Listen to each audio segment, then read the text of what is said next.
மீண்டுமாக நாம் இந்த 3 நாள் கூட்டத்தினுடைய கடைசி கூட்டத்துக்குள்ளே கடந்து வந்திருக்கிறோம். நாம் ஒரு வசனத்தை வாசிக்க போகிறோம். வாசித்து கர்த்தருடைய வார்த்தைக்கு நேராய் கடந்து போவோம். தானியேல் தீர்க்கதரிசன புஸ்தகம் 12ஆம் அதிகாரம் 4வது வசனத்தை வாசியுங்கள். தானியேல் 12:4 வாசிங்க. தானியேலாகிய நீயோவென்றால் முடிவு காலம் மட்டும் இந்த வார்த்தைகளை புதை பொருளாக வைத்து இந்த புஸ்தகத்தை முத்திரை போடு. அப்பொழுது அநேகர் இங்கும் அங்கும் ஓடி ஆராய்வார்கள், அறிவும் பெருகி போகும் என்றான். கண்களை மூடுவோம்.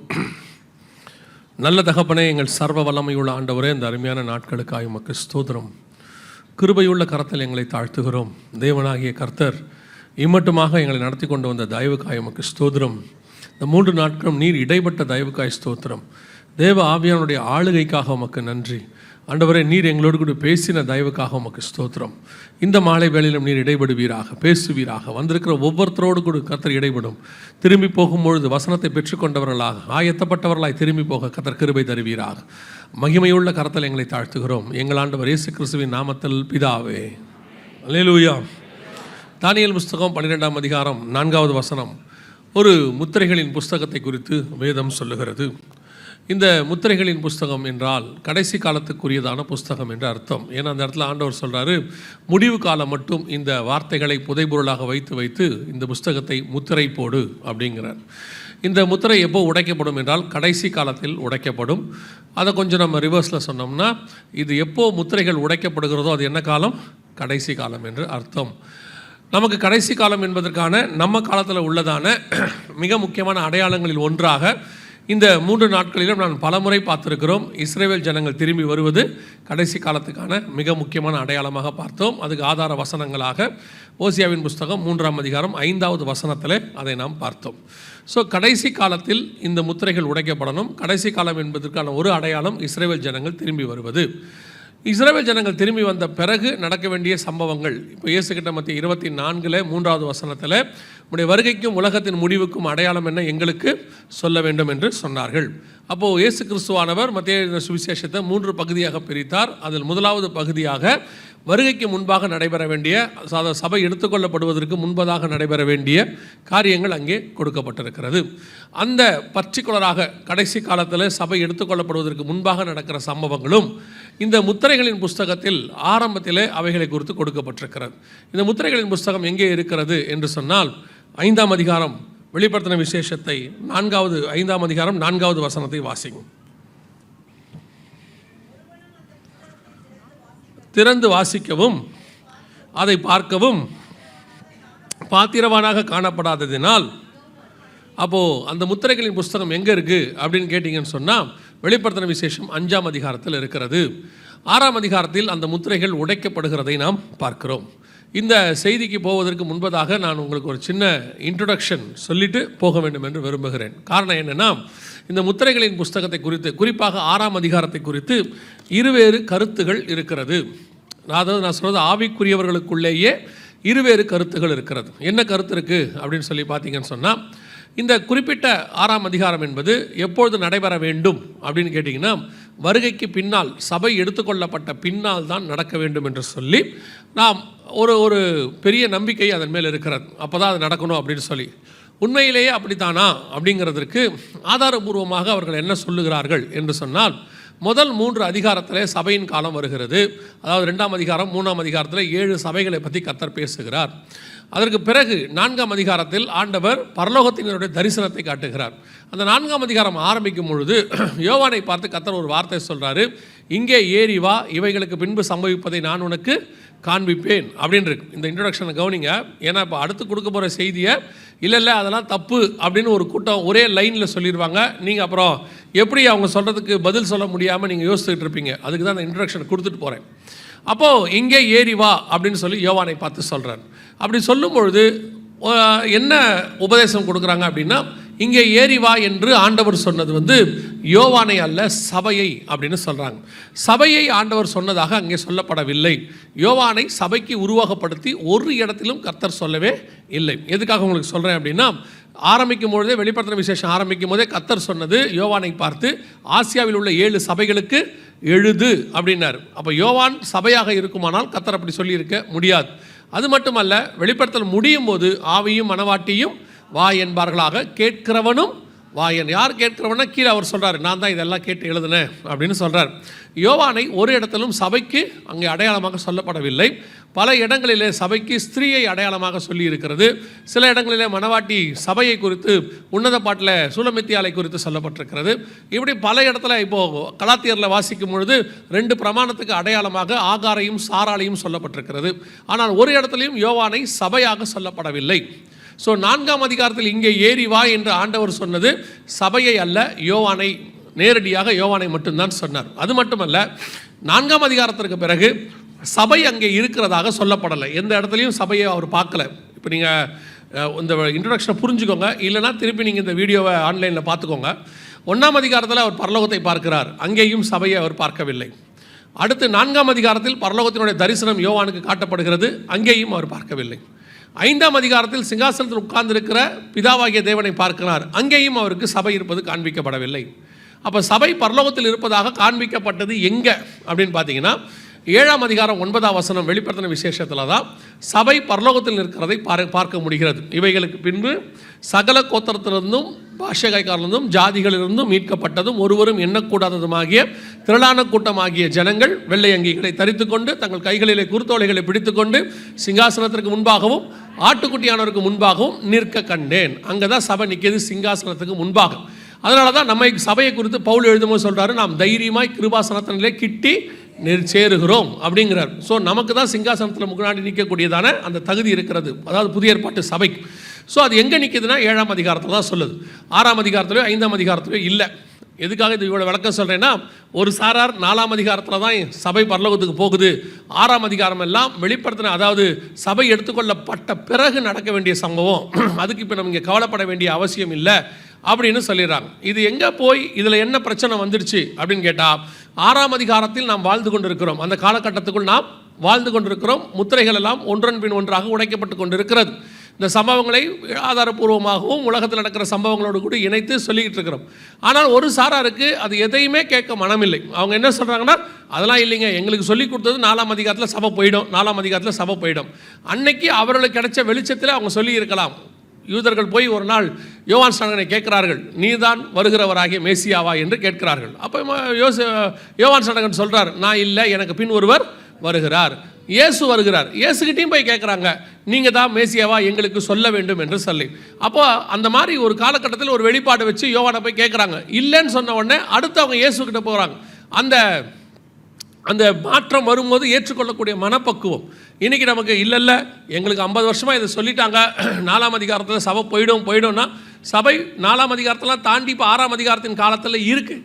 அந்த சம்பவங்கள் நம்ம கண்ணுக்கு முன்பாக ஒவ்வொன்றன் மீன் ஒன்றாக நடைபெற்று கொண்டே இருக்கிறது. அதை சபை புரியாததுனால அதை ஆண்டவர் சொல்கிறார், என் ஜனங்கள் அறிவின்மையால் சங்காரமாகிறார்கள் அப்படின்றபடி நம்ம கண்ணுக்கு முன்னாடி இந்த சம்பவங்கள்லாம் நடந்துக்கிட்டே இருக்குது. அதனால் இருக்கிற விசுவாசிகளுக்கு நான் உங்களுக்கு சொல்லுகிறேன், நாம் 6ஆம் அதிகாரத்தில் பாதி இடத்துக்கு வந்துட்டோம். நம்ம கண்ணுக்கு முன்னாடி பாதி சம்பவங்கள் நடைபெற்று கொண்டிருக்கிறது. 6ஆம் அதிகாரம் முடியும் போது 7ஆம் அதிகாரத்தில் சபை பரலோகத்துக்கு போயிடும். நம்ம சபை பரலோகத்துக்கு போகிறதுக்கு கொஞ்சம் முன்னாடி காலகட்டத்தில் நாம் இருந்து கொண்டு இருக்கிறோம். இன்னும் 4ஆம் அதிகாரம் தான் இருக்குது அப்படின்னு நினச்சிட்டு இருந்தீங்கன்னா, நீங்கள் பல இடங்களிலே சம்பவங்களை பார்க்கும்போது சோர்ந்து போவீர்கள். இதெல்லாமே சொல்லலையே, இவ்வளோ சம்பவங்கள் நடக்குதே, ஏன்னா அடுத்து அதெல்லாம் வரப்போகுது, நீங்கள் சோர்ந்து போக வாய்ப்பு இருக்கிறது. சரி, இன்றைக்கி நம்ம பார்க்க போகிற செய்திக்குள்ளே போகிறோம். நாம் 6ஆம் அதிகாரத்தினுடைய மிக முக்கியமான காலகட்டத்துக்குள் இருக்கிறோம். எங்கே இருக்கிறோம் அப்படின்னு கேட்டிங்கன்னு சொன்னால், இப்போது 2வது முத்திரையை தாண்டி 3வது முத்திரைக்குள்ளே இருக்கிறோம். நாம் அந்த 3வது முத்திரையின் காலத்தில் இருந்து கொண்டிருக்கிறோம். கொஞ்ச காலத்திற்கு முன்பதாகத்தான் 2வது முத்திரை கடந்து போனது. ஒரு 12 வருஷத்துக்கு முன்னாடி 1வது முத்திரைக்கான காரியம் உடைக்கப்பட்டது. அந்த 12 வருஷத்துக்கு முன்னாடியே அந்த 1வது முத்திரை உடைக்கப்பட்டதுன்னு பல இடங்களில் நாங்கள் சொல்லி கொண்டிருந்தோம். ஆனால் அநேகருக்கு ஏற்றுக்கொள்ள மனமில்லை. இல்லை, அப்படிலாம் கிடையாது, விளக்கமும் கொடுக்க மாட்டேங்கிறாங்க. அப்படி இல்லைன்னு சொன்னால் அதுக்கு ஒரு விளக்கம் கொடுக்கணும், விளக்கமும் கொடுக்கல. ஆனால் சம்பவம் நடைபெறுகிற ப்ரூஃபை எடுத்து கையில் கொடுத்தோம்னா அதையும் அவர்களுக்கு ஏற்றுக்கொள்ள மனமில்லை. கிட்டத்தட்ட நான் சொல்வது 2012 1வது முத்திரைக்கான அறிகுறிகள் உடைக்கப்பட்டதுக்கான காரியங்கள் எல்லாம் நடைபெற்றது. அதன் பின் ஒன்றன் பின் ஒன்றாக சம்பவங்கள் நடந்து கொண்டே இருக்குது. இப்போ நம்ம காலத்தில் சரியாக இன்னொரு 3-4 வருஷத்துக்கு முன்னாடி ஒரு சம்பவம் நடந்துச்சு, 2வது முத்திரைக்கான சம்பவம். நீங்கள் வாசிங்க, 6ஆம் அதிகாரம் வெளிப்படுத்தின விசேஷம் 4வது வசனத்தை வாசிங்க, 6-4 வாசிங்க. அப்பொழுது சிவப்பான வேறொரு குதிரை புறப்பட்டது, அதன் மேல் ஏறி இருந்தவனுக்கு பூமியில் உள்ளவர்கள் ஒருவரை ஒருவர் கொலை செய்யத்தக்கதாக சமாதானத்தை பூமியிலிருந்து எடுத்து போடும்படியான அதிகாரம் கொடுக்கப்பட்டது. ஒரு பெரிய பட்டயமும் அவனுக்கு கொடுக்கப்பட்டது. இந்த வசனம் பார்க்குறதுக்கு எப்படி இருக்குன்னு கேட்டிங்கன்னா, ஒரு ஓமையாக, ஒரு தரிசனமாக அல்லது ஒரு ஓமையாக அவனுக்கு காண்பிக்கப்படுகிறது. இதுக்கு பின்னாடி இருக்கிற விளக்கத்தை நாம் ஸ்டெப் பை ஸ்டெப்பாக பார்க்க போகிறோம். முதலாவது, அந்த 6ஆம் அதிகாரத்தில் 4 முக்கியமான குதிரைகளை குறித்து சொல்லப்படுகிறது. ஒன்று வெள்ளைக்குதிரை, 2வது சிவப்பு குதிரை, 3வது கருப்பு குதிரை, 4வது மங்கின நிறம் உள்ள குதிரை. ஆங்கிலத்தில் பார்த்தீங்கன்னா ரெட், ஒயிட், பிளாக் அண்ட் பேல் ஹார்ஸ் அப்படின்னு இருக்கும். இந்த 4 குதிரைகளுக்கான விளக்கம் என்ன அப்படின்னு கேட்டிங்கன்னா, நான் வெளிப்படுத்தின விசேஷத்தை படிக்கிற உங்களுக்கு ஒரு என்ன சொல்கிறது, ஒரு ஆலோசனையாக சொல்லுகிறேன். எந்த ஒரு காரியத்தையும் வெளிப்படுத்தின விசேஷத்தில் யூகிக்காதீங்க. அசியூம் பண்ணாதீங்க. இப்படி தான் இருக்கலாம், அப்படி இருக்கலாம், அதுவாக இருக்குமோ அப்படின்னு சொல்லி அசியூம் பண்ணாதீங்க. அந்த அசியூம் பண்ணுற வேலையை கர்த்தர் நமக்கு தரவே இல்லை. ஏன் அப்படின்னு கேட்டிங்கன்னா, இது முழுக்க ஆவியானவரால் கொடுக்கப்பட்டிருக்கு. நாம் அசியூம் பண்ணுறது முழுக்க மாம்சத்தில், நம்ம அறிவுக்கு எட்டினது போல் நம்ம யோசிக்கிறோம். அப்போ கண்டிப்பாக ஆவியும் மாம்சமும் என்ன செய்யாது, ஒத்துப்போகாது, போராடும். அதனால் பைபிளில் சொல்லியிருக்கிற விஷயம் எதுவோ அதை பைபிள்லேருந்தே நீங்கள் கண்டுபிடிக்கிறது தான் நல்லது. நான் எதுக்கு நான் இது உங்களுக்கு சொல்கிறேன் அப்படின்னா, இந்த குதிரைன்னு இருக்குது இல்லையா, ஒரு 10 வருஷத்துக்கு முன்னாடி இந்த மாதிரி ஒரு ஊழியர் குதிரைகளை பற்றி எடுத்தார். ஸோ அவருடைய வீடியோவை பார்த்துட்டு இருக்கும்போது அவர் அதில் அந்த வெள்ளை குதிரை என்பது என்ன அப்படின்னு சொன்னார். எனக்கு ரொம்ப ஆவலாக போத்தி அவர் என்ன சொல்கிறாரு பார்க்கலாம் அப்படின்னு பார்த்தபோது, வெள்ளை குதிரை என்பது துபாயை குறிக்கிறது அப்படின்னு சொன்னார். எனக்கு துபாய் இன்னொன்று ஷாக் ஆகிடுச்சு. இருந்தாலும் கொஞ்சம் நல்லாவே இருந்துச்சு கேட்கறதுக்கு. துபாயின்றாரே, எதை வச்சு சொல்கிறாரு அப்படின்னு சொன்னபோது, நான் துபாய்க்கு ஏர்போர்ட்டில் போய் இறங்கினேன். போய் இறக்கும் போது துபாய் ஏர்போர்ட்டில் பார்த்த ஒரு வெள்ளை கலர் குதிரை நின்றுக்கிட்டு இருந்துச்சு. அப்போது அந்த வெள்ளை கலர் குதிரை என்பது துபாய் தான் குறிக்கிறது அப்படின்னார். அப்போது நமக்கு என்னென்னா, அவர் லேட்டாக பார்த்துருக்கார் வெள்ளை கலர் குதிரையை. நாம் அப்போயே சினிமாவில் வெள்ளை கலர் குதிரையை பார்த்துட்டோம். நான் ரட்சிக்கப்படுறதுக்கு முன்னாடியே சினிமாவில் வெள்ளை கலர் குதிரையில் தான் ராஜாக்கள்லாம் வருவாங்க அந்த காலத்தில். அப்படின்னா அவங்கெல்லாம் முதலாம் முத்திரைக்குரியவர்கள் ஆகிடுமா? வெள்ளை கலர் குதிரை எங்கெங்கெல்லாம் இருக்குதோ அதெல்லாம் முதலாவது முத்திரைன்னு அர்த்தம் கிடையாது. அதுக்கு நமக்கு என்ன வேணும், ஒரு விளக்கம் வேணும். சகரியாவின் புஸ்தகம் 6ஆம் அதிகாரம், சகரியாவின் புஸ்தகம் 6ஆம் அதிகாரம் 5வது வசனத்தை வாசிங்க. அந்த தூதன் எனக்கு பிரதியுத்தரமாக, இவைகள் சர்வலோகத்துக்கும் ஆண்டவராய் இருக்கிறவருடைய சமூகத்தில் நின்று புறப்படுகிற வானத்தினுடைய 4 ஆவிகள் என்றார். அந்த 6ஆம் அதிகாரம் 1 முதல் 4 வசனத்தில் 4 குதிரைகள் இருக்கிறது. அங்கேயும் அதுக்கான இதே குதிரை தான் அங்கேயும் இருக்குது.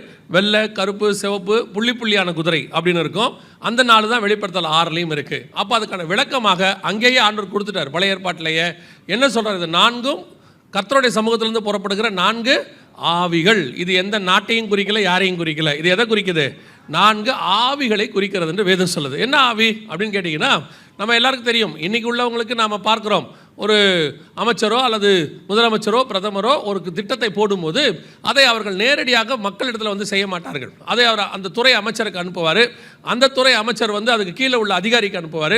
அந்த அதிகாரி அவர் கீழே இருக்கிற ஊழியருக்கு அனுப்புவார். அவர் கொண்டு போய் ஜனங்களுக்கு அதை சேர்ப்பார். இதுதான் புரோட்டோகால் சொல்லுவாங்க, இதுதான் ப்ரொசீஜர், ஒரு விஷயத்தை கொண்டு போய் சேர்ப்பதற்கு.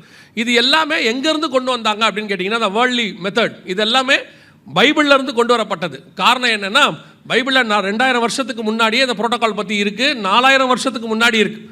ஏன்னா ஹெவன்லி கிங்டம் இருக்குது பாருங்கள், அந்த கிங்டமில் கர்த்தர் ராஜாவாக இருக்கிறார். அவர் தம்முடைய சித்தத்தை பூமியில் செய்வதற்கு ஒவ்வொன்றுக்கும் ஒரு ஆள் வச்சிருக்கிறார். மெசஞ்சர்னு ஒரு தூதனை வச்சிருக்கிறார், வாரியர்னு ஒருத்தர் வச்சிருக்கிறாரு, அப்புறம் வர்ஷிப்பர்னு ஒருத்தர் வச்சிருக்கிறார். ஒவ்வொன்றுத்துக்கும் ஒரு இந்த புரோட்டோகாலில் அங்கேருந்து காப்பி அடித்து தான் இங்கே வந்திருக்காங்க. நாம் இங்கேருந்து பைபிள் எழுதலை, பைபிள்ல இருந்து தான் இவங்க எடுத்துருக்கிறாங்க. ஏன்னா பிசாசு எதையுமே சொந்தமாக செய்வதற்கு அவன் என்ன கிடையாது, அவனுக்கு அந்த காரியம், அந்த சக்தி கிடையாது. முழுக்க ஆண்டவர்கிட்ட காப்பி அடிப்பான். காப்பி அடித்து என்ன பண்ணுவான்னா, கொஞ்சம் அதை மசாலாலாம் தூவி வேறு மாதிரி செய்வான். இப்போ நீங்கள் இதுக்கு போனீங்கன்னா, ஹோட்டலுக்கெலாம் போனீங்கன்னா என்ன இருக்குதுன்னு கேட்டாங்கன்னா, நம்ம கேட்ட உடனே அவங்க சொல்லுவாங்க பாருங்கள், அந்த தோசை இந்த தோசை, ஒரு 7-8 வகையான தோசை சொல்லுவாங்க. பேஸ் ஒன்று தான், மாவு தான். அதில் உருளைக்கிழங்கு வச்சா மசாலா தோசை, பொடியை போட்டால் பொடி தோசை, வெங்காயம் போட்டால் வெங்காய தோசை, எதையாவது அதில் மிக்ஸ் பண்ணோம்னா அந்த தோசை பேரே மாறிடும். நான் இதே மாதிரி தான் பிசாசு. அவங்ககிட்ட வேறு ஒன்றுமே புதுசாக எதுவுமே கிடையாது. எல்லாம் பைபிளில் இருந்தால் காப்பி அடிக்கணும். ஏன்னா அவன் படைக்கப்பட்டவன், படைத்தவர்னு ஒருத்தர் இருக்கிறார், கிரியேட்டர். அவர் தான் கிரியேட்டர். அவர்கிட்ட தான் காப்பி அடிக்க முடியும். இவன் எல்லாத்தையும் காப்பி அடிக்கிறவன். இன்றைக்கி உலகமும் அப்படித்தான். உங்களுக்கு தெரிஞ்சிருக்கோன்னு நினைக்கிறேன். இன்வென்ஷன், டிஸ்கவரி என்னென்னமோ சொல்கிறாங்களே, இது எதுவுமே கிரியேஷன் கிட்ட வராது. கிரியேஷன் வேறு, டிஸ்கவரி வேறு, இன்வென்ஷன் வேறு. இதை கண்டுபிடித்தல் என்பது வேறு, அதே நேரத்தில் படைத்தல் என்றால் வேறு. நம்ம ஆண்டவர் படைத்த தேவன், கிரியேட்டர். இவங்க எல்லாருமே அந்த படைச்சதில் வச்சுக்கிட்டு அடுத்த ஸ்டேட்டஸ், செகண்ட் லெவலுக்கு இருக்கிறவங்க. அப்போது இந்த குதிரை என்பது ஒரு பரலோகத்தினுடைய வேலையை பூமியிலே செய்யக்கூடிய 4 ஆவிகள் என்று வேதம் சொல்லுது. தொடர்ந்து நீங்கள் சகரியா 6ஆம் அதிகாரத்தை படித்து பார்த்தீங்கன்னா வசனம் சொல்லும், கருப்பு குதிரை வடதேசத்துக்கு போய் கர்த்தரை சாந்தி பண்ணிட்டு காரியங்கள்லாம் செஞ்சிச்சு அப்படின்னு வாசிக்க முடியும், தொடர்ச்சியாக வாசிக்க முடியும். எதுக்கு சொல்கிறேன்? குதிரை என்பது ஒரு நாட்டை குறிக்கவே இல்லை, ஒரு இனத்தை குறிக்க இல்லை, அதை குறிக்கல, இதை குறிக்கல. அது 4 ஆவிகள் என்று வேதம் சொல்லுது. சரி, இப்போ 6ஆம் அதிகாரம் வெளிப்படுத்தின விசேஷத்துக்கு வந்துருங்க. ஏன்னா குதிரைக்கான விளக்கம் உங்களுக்கு தெரியணும் இல்லையா? அதுக்காக தான் 6ஆம் அதிகாரம் வெளிப்படுத்தின விசேஷம் 4வது வசனத்தை வாசிக்கும் பொழுது நான் உங்களுக்கு அந்த வசனத்துக்கு பின்னாடி இருந்து வரேன், ஏன்னா உங்களுக்கு ஈஸியாக புரியறதுக்காக, வேற ஒன்றும் இல்லை. அந்த வசனத்தை நீங்கள் வாசிக்கும் பொழுது, பூமியில் உள்ளவர்கள் ஒருவரை ஒருவர் கொலை செய்யத்தக்கதாக பூமியிலிருந்து சமாதானத்தை எடுத்து போடும்படியான அதிகாரம் கொடுக்கப்பட்டது. ஒரு பெரிய பட்டயமும் கொடுக்கப்பட்டது. தூதன் கையில் பட்டயம் கொடுக்கப்பட்டால் அதற்கு அர்த்தம் என்ன? பைபிளில் 3 பேர் கையில் தான் பட்டயம் இருக்குது.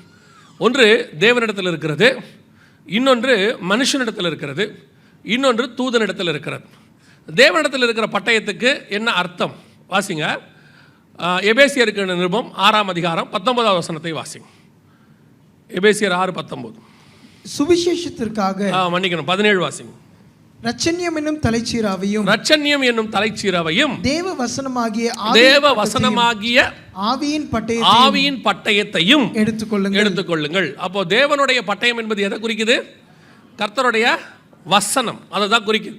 19ஆம் அதிகாரம் வெளிப்படுத்தின விசேஷத்தை வாசிக்கும் பொழுது கடைசியான வசனத்தை வாசிங்களே, அங்கே என்ன சொல்லியிருக்கு பாருங்க. 19ஆம் அதிகாரம் வெளிப்படுத்தின விசேஷம் கடைசி வசனம். மற்றவர்கள் குதிரையின் மேல் ஏறினவருடைய வாயிலிருந்து புறப்படுகிற பட்டயத்தால் கொல்லப்பட்டார்கள். வாயிலிருந்து பட்டயம் புறப்படுகிறதுனா என்ன அர்த்தம்னா, அவர் வாயிலிருந்து கத்தி வருதுன்னு அர்த்தம் இல்லை, அவர் வாயிலிருந்து நியாய தீர்ப்பின் வார்த்தைகள் வருகிறது என்று அர்த்தம். கர்த்தர் சொல்ல ஆகும், அவர் கட்டளையிட நிற்கும். அவர் வாயிலிருந்து நியாய தீர்ப்பின் வார்த்தைகள் புறப்படுகிறது. அவர் வாயிலிருந்து பட்டயம் புறப்படுதுன்னா அப்படியே கத்தி ஒன்று வாயிலிருந்து வருதுன்னு அர்த்தம் இல்லை. அந்த பட்டயம் என்பது கர்த்தருடைய வார்த்தை. அவர் வாயிலிருந்து நியாய தீர்ப்புக்கு ஏதுவான வார்த்தைகள் புறப்பட்டு, அவர் இப்போ வாரத்தில் அக்கினி இறங்கும் அப்படின்னா இறங்கும், அவ்வளோதான். அக்கினி இறங்கி பட்சிக்கும்னா பட்சிக்க போதும், நியாய தீர்ப்பின் வார்த்தைன்னு அர்த்தம். தேவனிடத்தில் உள்ள பட்டயம் என்பது வார்த்தையை குறிக்கிறது. மனுஷன் கையில் உள்ள பட்டயம் என்பது எதை குறிக்கிறது? நம்ம எல்லாருக்கும் தெரியும். ஒரு மனுஷன் பட்டயத்தை எடுத்துக்கிட்டு வரான், ஒரு ராஜா எடுத்துகிட்டு வராருன்னா எதுக்கு வராருன்னு அர்த்தம்? யுத்தத்துக்கு வராரு என்ற அர்த்தம்.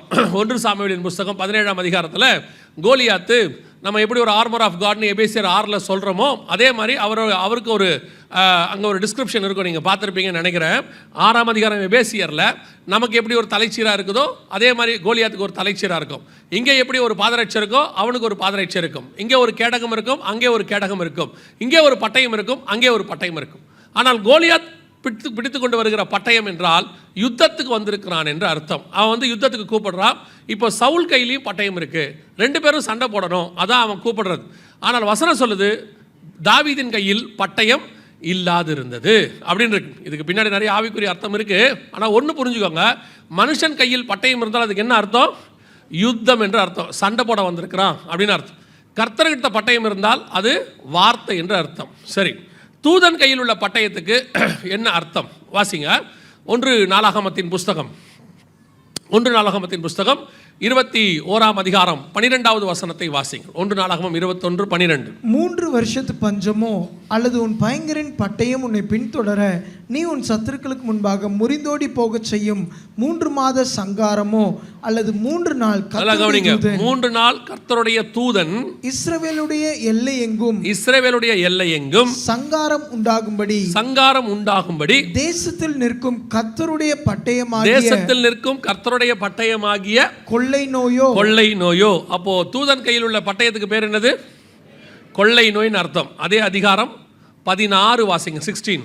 தாவீது தன் கண்களை ஏறெடுத்து பூமிக்கும் வானத்திற்கும் நடுவே இருக்கிற கர்த்தருடைய தூதன் உருவின பட்டயத்தை தன் கையில் பிடித்து அதை எருசலேமின் மேல் நீட்டி இருக்க கண்டான். இப்போ தூதன் கையில் என்ன இருக்குது? பட்டயத்தை நீட்டி இருக்க கண்டான். 14வது வசனம், 14 வாசிங்க. ஆகையால் கர்த்தர் இஸ்ரவேலிலே கொள்ளை நோயை வரப்பண்ணினார். அப்ப தூதன் கையில் பட்டயம் இருந்தா என்ன வரும்? கொள்ளை நோய் வரும் என்று அர்த்தம். இப்போ 6ஆம் அதிகாரம் வெளிப்படுத்தின விசேஷத்துக்கு வந்துருங்க. இப்போ வசனம் சொல்லுது, சிவப்பான ஒரு குதிரையை கண்டேன், அதன் மேல் ஏறி இருந்த தூதனுக்கு என்ன கொடுக்கப்பட்டது? ஒரு பெரிய பட்டயம் கொடுக்கப்பட்டது. பெரிய பட்டயம் என்றால், பட்டயம் என்பது தூதன் கையில் உள்ளதுக்கு என்ன அர்த்தம்? கொள்ளை நோய்னு அர்த்தம். ஒரு பெரிய கொள்ளை நோய் கொடுக்கப்பட்டது. மத்திய 24ஆம் அதிகாரத்தில் 3வது வசனத்தில் உடைய வருகைக்கான அடையாளங்கள் என்ன என்று இயேசுகிட்ட கேட்டபோது 7 அடையாளங்களை இயேசு சொல்லுகிறார். என் நாமத்தை தரித்து கொண்டு அநேகர் வருவார்கள். 2வது, யுத்தங்களின் செய்திகளையும் கேள்விப்படுவீர்கள். 3வது, ஜனத்துக்கு விரோதமாய் ஜனம். 4வது, ராஜ்யத்துக்கு விரோதமாய் ராஜ்யம். 5வது, பஞ்சங்கள். 6வது, கொள்ளை நோய்கள். 7வது, பூமி அதிர்ச்சிகள். அந்த கொள்ளை நோய்னு இருக்கு பாருங்க, 6வது. அந்த கொள்ளை நோய்க்கான விளக்கம் தான் இங்கே இருக்குது. நேற்று சொன்னோம், ஆண்டவர் யுத்தங்கள்னு சொல்லும் போது பொதுவாக யுத்தம்னு சொல்லலை. அந்த யுத்தத்துக்கான விளக்கம் எங்கே இருந்துச்சு? 38ஆம் அதிகாரம் 39ஆம் அதிகாரம் எசேக்கியேல் புஸ்தகத்தில் இருந்துச்சு. இப்போ இந்த கொள்ளை நோய்க்கான விளக்கம் எங்கே இருக்குது அப்படின்னு கேட்டிங்கன்னா 6ஆம் அதிகாரம் 4வது வசனத்தில் ஆண்டவர் சொல்லியிருக்கிறாரு, ஒரு பெரிய பட்டயம் அவனுக்கு கொடுக்கப்பட்டது. அது என்ன பட்டயம் என்றால், வேதம் சொல்லுது 1 நாளாகமத்தின்படி அது ஒரு கொள்ளை நோய், மிகப்பெரியதான கொள்ளை நோய் வரும். அதுக்கு முந்தின லைன், அந்த கொள்ளை நோய் பூமியில் உள்ளவங்களை எப்படி சாகடிக்கும் அப்படின்னு வசனம் சொல்லுது. பூமியில் உள்ளவர்கள் ஒருவரை ஒருவர் கொலை செய்யத்தக்கதாக. நல்லா கவனிங்க, அந்த வேர்டை கவனிங்க. இதெல்லாம் உங்கள் கையில் உள்ள பைபிளில் உள்ளதுதான். எப்படி ஒரு 25 வருஷமாக உங்கள் கையில் அந்த பைபிள் இருக்கும். ஸோ அந்த பைபிளில் உள்ள வசனத்தை தான் வாசிக்கிறோம். பூமியில் உள்ளவர்கள் ஒருவரை ஒருவர் கொலை செய்யத்தக்கதாக, 1 to 1, ஒருத்தர் இன்னொருத்தரை கொலை செய்யத்தக்கதாக ஒரு பெரிய மரணம் பூமியில் வரும். ஒருவரை ஒருவர் கொலை செய்யத்தக்கதாக பூமியிலிருந்து சமாதானத்தை எடுத்து போட்டுருவாங்க. அதுக்கு காரணம் என்னவா இருக்கும்னா, ஒரு பெரிய பட்டயம், ஒரு கொள்ளை நோய் என்று வேதம் சொல்லுது. ஒரு பெரிய கொள்ளை நோய் வரும். அது எப்படி ஜனங்களை சாகடிக்கும்? ஒருவரை ஒருவர் கொலை செய்யத்தக்கதாக. இந்த காரியம் எப்போ நடக்கும்? கடைசி காலத்தில் முத்திரை உடைக்கப்பட்ட பிறகு நடக்கும். முத்திரை உடைக்கப்படுவது எப்போது? முடிவு காலத்தில் உடைக்கப்படும். முடிவு காலம் என்பது எப்போ குறிக்குது? இஸ்ரவேல் ஜனங்கள் திரும்பி வருகிற காலகட்டத்தை பேஸ் பண்ணி தான் முடிவு காலம் தொடங்குகிறது. அப்போது 1948க்கு பிறகு முடிவு காலம், அவங்க அப்போ தான் நாடு ஃபார்ம் ஆகுது. தொடங்கின பிறகு இந்த இடைப்பட்ட 76 வருஷத்தில் ஒரு கொள்ளை நோய் பூமி முழுக்க, அந்த வசனம் சொல்லுது, பூமியில் உள்ளவர்கள் ஒருவரை ஒருவர் கொலை செய்யத்தக்கதாக. எப்படி இருக்குது? பூமியில் உள்ளவர்கள், பூமி முழுக்க, அதான் வசனம் சொல்லுது, பூமியில் உள்ளவர்கள் ஒருவரை ஒருவர் கொலை செய்யத்தக்கதாக. எதுக்காக அப்படி சொல்கிறேன்னா, சில கொள்ளை நோய் வரும், கில்லிங் டிசீஸ் வரும். அது சில காண்டினென்ட்ஸில் மட்டும் வரும், சிலது சில நாட்டில் மட்டும் வரும், சிலது சில மாநிலத்தில் மட்டும் வரும். ஆனால் ஒரு சிலது மட்டும்தான் உலகம் முழுக்க வரும். கொள்ளை நோயில் சிலது மிகப்பெரியதான மரணத்தை ஏற்படுத்தும். ஆனால் உலகம் முழுக்க வராது, பரவாது. சிலது உலகம் முழுக்க பரவும், மரணத்தை ஏற்படுத்தாது. உதாரணமாக கேன்சர் இருக்குது, அது ஒரு ஆளுக்கு வரும், ஆனால் பரவாது. அவருக்கு மட்டும்தான் இருக்கும், அவரோடு கூட அது முடிஞ்சு போயிடும். அது பக்கத்தில் உள்ளவருக்கு என்ன செய்யாது? பரவாது. ஆனால் இப்போ நீங்கள் சில கோல்டு, ஃபீவர்லாம் எடுத்துக்கோங்க, கூட இருக்கிறவங்களுக்குலாம் என்ன செஞ்சிடும்? அது அடுத்தடுத்து பரவும், ஆனால் மரணம் வராது. ஆனால் இது என்ன சொல்லுது? உலகம் முழுக்க பரவும். எப்படி வரும்? மனுஷர்கள் ஒருவரை ஒருவர் கொலை செய்யத்தக்கதாக. பூமி முழுக்க வரும், ஆனால் என்னவா இருக்கும்? கொள்ளை நோயாக இருக்கும். 1948க்கு பிறகு ஒரு கொள்ளை நோய் பூமி முழுக்க பரவி ஜனங்கள் மூலமாக, மனுஷர் மூலமாக மரணத்தை உண்டாக்கின கொள்ளை நோய் எது அப்படின்னு எடுத்துக்கிட்டிங்கன்னா, இந்த 76 வருஷத்தில் ஒரு கொள்ளை நோய் தான் அப்படி பரவி இருக்கு. என்னது? கொரோனா மட்டும்தான் பரவி இருக்கு. கொரோனா ஏறக்குறைய 180 நாடுகளுக்கு மேலாக பரவி இருக்கு. அதில் போன எல்லா நாட்டிலையும் மரணம் வந்திருக்கு. அதை விட இந்த வசனத்தில் உள்ள ஆப்டான அல்லது மிக துல்லியமான தீர்க்கதரிசனம் என்னன்னா, கொரோனா பரவுனது வேற யார் மூலமாகவும் கிடையாது. தண்ணி வழியாகவோ, காற்று வழியாகவோ, ரத்தத்தின் வழியாகவோ கிடையவே கிடையாது. மனுஷன் வழியாக மட்டும். ஒரு மனுஷன்லேருந்து இன்னொரு மனுஷன். நீங்கள் மறந்துருக்க மாட்டீங்கன்னு நினைக்கிறேன். நமக்கு ஒரு ஸ்லோகன் நம்ம எல்லாருடைய மூளையிலும் பதிஞ்சிருக்கு, தனித்திரு, விழித்திரு, விலகிரு. எதுக்காக நம்மளை அவங்க விலகி இருக்க சொன்னாங்க? குவாரண்டைன் அப்படின்னு சொன்னாங்க. எதுக்காக அப்படி இருக்க சொன்னாங்க அப்படின்னு கேட்டால், கொரோனா ஒரு மனுஷன்லேருந்து இன்னொரு மனுஷன் வழியாக பரவுச்சு. அதுவும் ஒரு குறிப்பிட்ட டிஸ்டன்ஸ், அதுக்கு மேலே அது என்ன செய்யாது? பரவாது. கொடையை பிடிச்சிட்டு நின்றுக்கிட்டாங்கன்னா ஆட்டோமேட்டிக்காக அந்த டிஸ்டன்ஸ்க்கு மேலே அது கொரோனாவுடைய வைரஸ், அதோடைய வெயிட் அவ்வளோதான், அதுக்கு மேலே அது பரவாதுன்னு சொல்லி ஒரு டிஸ்டன்ஸ் மெயின்டைன் பண்ண சொன்னாங்க. ஆனால் இப்போ ஊகான் மாநிலத்தில் சைனாவில் ஆரம்பிச்சிச்சு, ஆல் ஓவர் த வேர்ல்டு பரவுச்சு. எது வழியாக பரவுச்சு அப்படின்னா, ஒன்லி மனுஷன் வழியாக மட்டும். பூமியில் உள்ளவர்கள் ஒருவரை ஒருவர் கொலை செய்யத்தக்கதாக ஒருத்தர் மூலமாக இன்னொருத்தருக்கு பரவுச்சு. அதன் வழியாக மரணம் வந்துச்சு. அப்படி ஒரு மிக முக்கியமான சம்பவம் உலகம் முழுக்க நடந்துச்சு. எப்போனா, நம்ம 2020 நம்ம கணக்குக்கு 2019 லாஸ்ட்டு 2020 நடந்துச்சு. இந்த சம்பவம் பரிசுத்த வேதாகமத்தில் 2000 வருஷத்துக்கு முன்பதாக கொடுக்கப்பட்டது. இது எல்லாத்தையும் கர்த்தர் எழுதி கொடுத்துருக்கிறார். இந்த சம்பவத்தை ஏன் நமக்கு தெரியவில்லை? அவ்வளோதான் கேள்வி. இது நம்ம பைபிளில் தான் இருக்கு. நம்ம ஏன் இதை தெரிஞ்சிக்கல? அதுக்கு நீங்கள் 2 ரீசன் கன்ஃபார்மாக சொல்ல தான் போகிறீங்க. ஒரு ரீசன், வெளிப்படுத்தின விசேஷம் புரியாதுங்க. அதெல்லாம் ரொம்ப படித்தவங்க தான் என்ன செய்யணும், அதை சொல்லணும், நமக்கு அது புரியாது அப்படின்னு. ஒன்று நல்லா தெரிஞ்சுக்கொள்ளுங்க, நாம் இந்த வார்த்தையை சொல்லுவோன்னு சொல்லிட்டு தான் பெரிய பெரிய ஸ்காலரை வச்சு, பவுலை வச்சு எல்லா புக்கையும் ஆண்டவர் எழுதிட்டார். ஆனால் வெளிப்படுத்தின விசேஷம் யாரை வச்சு கொடுத்தாரு? யோவானை வச்சு கொடுத்துருக்காரு. அப்போஸ்தலர் நடவடிக்கைகள் சொல்லுது, யோவான் சொல்கிறாரு, படிப்பறிவில்லாத எங்களை கொண்டு கர்த்தர் இப்படிப்பட்ட காரியங்களை செய்தார். வெளிப்படுத்தின விசேஷம் எழுதினவருக்கே என்ன கிடையாதான்? படிப்பறிவு இல்லையா? அப்போ படிக்கிறவருக்கு என்ன தேவையில்லை? எழுதினவருக்கே படிப்பறிவு தேவையில்லை. அப்போ படிக்கிறவருக்கு கன்ஃபார்மாக தேவையில்லை. அதுக்கு தேவை என்ன தெரியுமா? அவர் ஆவிக்குள்ளாகி அதை எழுதினார். நீங்கள் ஆவிக்குள்ளாக இருந்து படித்தா அது உங்களுக்கு புரியும், அவ்வளோதான். எழுதுனது ஆவியானவர். நீங்கள் உடனே ஈஸியாக தூக்கி பழைய தூக்கி போட்டுறது. அதுக்கு ரொம்ப படிச்சிருக்கணும். எல்லா பைபிளையும் படிக்கிறதுக்கு இன்ட்ரெஸ்ட் தான் வேணும். ஆண்டவர் எழுதுனதே படிப்பறிவு இல்லாத ஆளை வச்சு எழுதிட்டாரு. நீங்கள் என்ன அது படிப்பறிவு இருந்தால் தான் புரியுன்றீங்க. ரெண்டாவது, அடுத்து சொல்ல மிக முக்கியமான ஒரு இன்டர்நேஷ்னல் என்ன சொல்கிறது, உலகளாவிய காரணம் என்னன்னு கேட்டிங்கன்னா, அது ரொம்ப பயமாக இருக்குது. வெளிப்படுத்தின விசேஷம் படிக்கிறது எப்படி இருக்குது? பயமாக இருக்குது. ஏன்னா எங்கே பார்த்தாலும் மிருகமாகவே வருது, கொப்பளம் வருது, வானத்துலேருந்து அக்கினி வருது. கேட்கறதுக்கே கஷ்டமாக இருக்குது, படிக்கிறதுக்கே கஷ்டமாக இருக்குது. வரப்போதை என்ன பண்ணுவீங்க? சிலருக்கு அது படிக்கிறதுக்கே எப்படி இருக்குது, கஷ்டமாக இருக்குது. ஒருத்தர் என்ன கேட்டார், என்ன பிரதர் இந்த வெளிப்படுத்தின விசேஷம் எங்கே பார்த்தாலும் மிருகமாக எழும்பி வந்துக்கிட்டு இருக்கு அப்படின்னாரு. நான் கேட்டேன், அதில் உங்களுக்கு என்ன பிரச்சனை இருக்குது அப்படின்னு கேட்டேன். அவர் சொன்னார், இல்லை நான் ஏற்கனவே ஒரு மிருகத்தோட 10 வருஷமாக வாழ்ந்துட்டுருக்கிறேன். இதில் 10ஆவதுக்கு இதை எடுத்தோம்னா இது வேற எழும்பி வந்துக்கிட்டே இருக்குது. அவர் சொன்னார், நான் நைட்டில் வெளிப்படுத்தின விசேஷமே படிக்கிறது இல்லைன்னார். ஏன்னு கேட்டேன். கனவுல மிருகமாக வருதான், தூங்கும் போது கனவுல என்ன செய்யறது, மிருகமாக வருது. இதெல்லாம் நம்ம சொல்லிக்கிற காரணம்.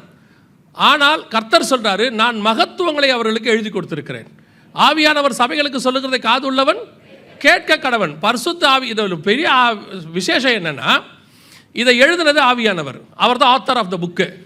உங்களுக்குள்ள ஆவியானவர் இருக்கிறார். அவரை குறித்து வேதம் சொல்லுகிறது, சகல காரியங்களிலும் உங்களை நடத்துவார், வரும் காரியங்களை குறித்து உங்களுக்கு போதிப்பார். அப்போ வெளிப்படுத்தின விசேஷத்தை எழுதினவர் உங்களுக்குள்ள இருக்கிறார், ஆத்தர் இருக்கிறாரு. அவர் சொல்லி கொடுக்கறதுக்கு ரெடியாக இருக்கிறாரு.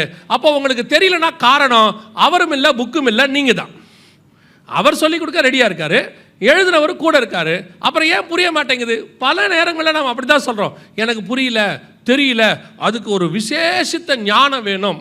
இப்போவும் சொல்கிறார், நீங்கள் இன்ட்ரெஸ்டோட தேவ சமூகத்தில் உட்காந்து படித்து பாருங்கள். கர்த்தர் சொல்லுவதற்கு வல்லமை உள்ளவராக இருக்கிறார், வெளிப்படுத்துறதுக்கு கர்த்தர் வல்லமை உள்ளவர். சரி, இது இருக்குது, பைபிளில் இருக்குது, கிட்டத்தட்ட 2000 வருஷமாக இருக்குது. நாம் அதை விட்டுட்டோம், பரவாயில்ல இருக்கட்டும். பல நேரங்களில் வெளிப்படுத்தின விசேஷத்தை ஒரே நாளில் படித்து முடிச்சிடுறாங்க. என்ன காரணம் அப்படின்னு கேட்டால், அது புரியல, தெரியல, அதை உட்காந்து 2-3 நாள் படிக்கிறதுக்குலாம் அவங்களுக்கு என்ன இல்லை, பிடிக்கல, ஒரே நாள் அட்ட ஸ்டெச்சு உட்காந்து முடிச்சிடுறது. அதான் நான் எப்பவும் சொல்லுவேன், நமக்கு ரொம்ப பிடிச்ச புக்கு என்னென்னா ஏசாயாவும் சங்கீதம் தான். என்ன காரணம்னா அதில் தான் என்ன இருக்குது, வாக்குத்தத்தம் இருக்குது. ஒருவேளை நீங்களாம் பரலோகத்துக்கு போனீங்கன்னு வச்சுக்கோங்க, என்ன பார்க்குறீங்க, ஒருவேளை அப்படிலாம் இல்லை, கன்ஃபார்மாக போகிறோம், ரைட். நீங்கள் பரலோகத்துக்குள்ளே போனீங்கன்னா முதல்ல என்ட்ரான உடனே இந்த ஏசாயா எங்கே இருக்கான்னு கண்டுபிடிங்க. அந்த ஆளுக்கு ஒரு தேங்க்ஸ் சொல்லிட்டு போய் சிங்காசனம் பக்கத்தில் உட்காந்துக்குங்க. ஏன்னா உங்களை இத்தனை வருஷம் காப்பாற்றினது அந்த ஆள் தான் காப்பாற்றிருக்காரு. ஏசாயா இல்லாட்டி ஜனவரி மாதம் கதை முடிஞ்சு. பல சபைகளுடைய கதை ஏசாயா இல்லாட்டி முடிஞ்சிச்சு இல்லையா? மலைகள் விலகினாலும் பர்வதங்கள் நிலை பெயர்ந்தாலும். கேட்கவே ஒரு நல்லா இருக்குல்ல. நீங்கள் வெளிப்படுத்தின விஷயத்தில் வாக்குத்தத்தம் எடுத்து பாருங்கள், இருக்கிறது ஒன்று தான் இருக்குது. இதோ நான் உனக்கு முன்பாக திறந்த வாசலை வைத்திருக்கிறேன். அதை கூட அன்றைக்கி ஒருத்தர் தப்பாக பிரிண்ட் பண்ணிட்டார், திறந்த வாசலை திறந்து வைத்திருக்கிறேன்னு பிரிண்ட் பண்ணி வச்சிருக்கார். அதை கூட ஒழுங்காக ப்ரூஃப் பார்க்காம பிரிண்ட் பண்ணிட்டார் போல், திறந்த வாசலை திறந்து வச்சிருக்கிறேன்னு அடிச்சிட்டார். அதனால் இந்த வெளிப்படுத்தின விசேஷத்தை கண்டா உங்களுக்குலாம் எப்படி இருக்குது, கொஞ்சம் பயமாக இருக்குது, அப்படி இருக்குது. அதெல்லாம் ஒன்றும் பயப்பட வேண்டிய அவசியமே கிடையாது. நம்ம பயப்படுறதுக்கு ஒரு புக்கை கர்த்தர் தரல, நமக்கு புரியக்கூடாதுன்னு ஒரு புக்கை கர்த்தர் நமக்கு தரல, நாம் தெரிந்து கொள்ள வேண்டும் என்பதற்காக தான் தந்திருக்கிறாரு. அதுலேயும் விசேஷமாக சபை தெரிஞ்சுக்கணும் தான் அதை கொடுத்துருக்கிறார். அதனால தான் அது டைரெக்டாக யாருக்கு எழுதப்பட்டது, சபைக்கு எழுதப்பட்டது. ஸோ இந்த சம்பவம் 6ஆம் அதிகாரத்தில் 4வது வசனத்தில் உள்ளது. 2000 வருஷமாக இருக்குது. சரி, இது எனக்கு தெரியாது, அப்படியே இருக்கட்டும், ஒரு காரியம் இருக்கட்டும். இப்போ நீங்கள் ஒரு வீடியோவை பார்க்க போகிறீங்க, நல்லா கவனிங்க. இந்த வீடியோ 2018 இந்தியா முழுக்க எல்லா சேனல்கள்லையும் வந்துச்சு. இங்க பாருங்க.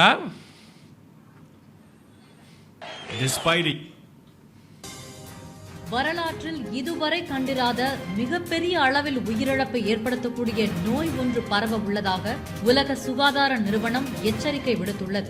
ஜெனீவாவை தலைமையிடமாக கொண்டு இயங்கும் உலக சுகாதார நிறுவனமானது மூத்த ஆராய்ச்சியாளர்களுடன் அவசர ஆலோசனை நடத்தியது. அதில் ஒட்டுமொத்த உலக மக்களின் சுகாதாரத்துக்கு அவசர நிலை ஏற்படும் அளவு புதிய நோய் பரவ இருப்பதாகவும் இதுவரை கண்டிராத அளவுக்கு உயிர் சேதங்களை அந்த நோய் ஏற்படுத்தும் என்றும் எச்சரிக்கை விடுக்கப்பட்டது. இது தொடர்பான ஆராய்ச்சியில் ஈடுபடுமாறு ஆராய்ச்சியாளர்களுக்கு வலியுறுத்தப்பட்டது. இந்த நோய்க்கு டிசீஸ் எக்ஸ் என்று பெயரிடப்பட்டுள்ளது. இது 2018 அப்போ உள்ள சேனல்களில், நியூஸ் சேனல்களில் வந்ததான ஒரு செய்தி. நாங்கள் ஒன்று மட்டும் எடுத்து வச்சுருக்கிறோம். எல்லா நியூஸ் சேனல்கள்லையும் வந்துச்சு. இது எதை பற்றி நினைக்கிறீங்க? வரப்போகிற கொரோனாவை பற்றி தான் அங்கே சொல்லப்பட்டிருந்துச்சு. ஒரு டிசீஸ் எக்ஸ் ஒன்று வரப்போகிறது. இதுவரைக்கும் வரலாறு காணாத அளவுக்கு உயிர் சேதத்தை, மிகப்பெரிய உயிர் சேதத்தை அது என்ன செய்யும், ஏற்படுத்தும் அப்படின்னு சொன்னாங்க. இப்போ நாங்கள் இந்த வீடியோவை எடுத்துக்கிட்டு கிட்டத்தட்ட ஒரு 2.5 வருஷம், 2018 2019 2020 மார்ச் 20-21 வரைக்கும் நாங்கள் என்ன பண்ணியிருக்கிறோம், போகிற இடத்தெல்லாம் இப்போ இந்த மாதிரி எங்கெங்கெல்லாம் கூப்பிட்டாங்களோ போகிற இடங்கள்லாம் இந்த வீடியோவை போட்டு காட்டியிருக்கிறோம். ஒரு கொள்ளை நோய் வரப்போகுது, பைபிள் சொல்லியிருக்கிறாங்க, பைபிள் ஆண்டவர் சொன்னபடியே வரப்போகுது, மிகப்பெரிய உயிர் சேதம் வரப்போகுது, டிசீஸ் எக்ஸ்ன்னு சொல்லியிருக்கிறாங்கன்னு ஒவ்வொரு இடமும் சொல்லியிருக்கோம். நாங்கள் மட்டும் இல்லை, உலகளாவிய எல்லாருக்கும் அவங்கவுங்க அந்தந்த நாட்டில் ஆண்டவர் அவங்கவுங்கள வச்சு சொன்னார். இது பத்தாவதுக்கு WHO, வேர்ல்ட் ஹெல்த் ஆர்கனைசேஷன், உலக சுகாதார மையத்தை வச்சு உலகம் முழுக்க எல்லா நாடுகளுக்கும் சர்க்குலர் அனுப்பப்பட்டது. அந்தந்த லாங்குவேஜில், அந்தந்த பிராந்திய மொழிகளில் கொடுக்கப்பட்டது. சரி, எத்தனை பேர் இந்த வீடியோவை பார்த்தீங்க? எத்தனை பேர் இந்த வீடியோவை நீங்கள் பார்த்துருப்பீங்க? இல்லை, எங்களுக்கு ஞாபகம் இல்லை, பார்த்துருக்க மாட்டோம். ஏன்னா நமக்கு சீரியல் ரொம்ப முக்கியம், இது ரொம்ப முக்கியம் இல்லை. ஏன்னா சீரியல் தானே, அன்றைக்கி பார்க்காட்டி சீரியலுக்கு உயிரே போயிடும். என்ன நடந்துச்சு, அவளுக்கு கல்யாணம் ஆச்சா இல்லையா, அதுதான் நமக்கு ரொம்ப முக்கியம். இப்போ இது மாதிரி நியூஸ்லாம் நம்ம ஏன் கவனிக்க போகிறோம்னு வச்சுங்களேன். சரி, நீங்கள் அது கவனிச்சிருக்க மாட்டீங்க. நியூஸில் நாங்கள் எடுத்துகிட்டு சபைகளில் இதை கொண்டு வந்தோம்.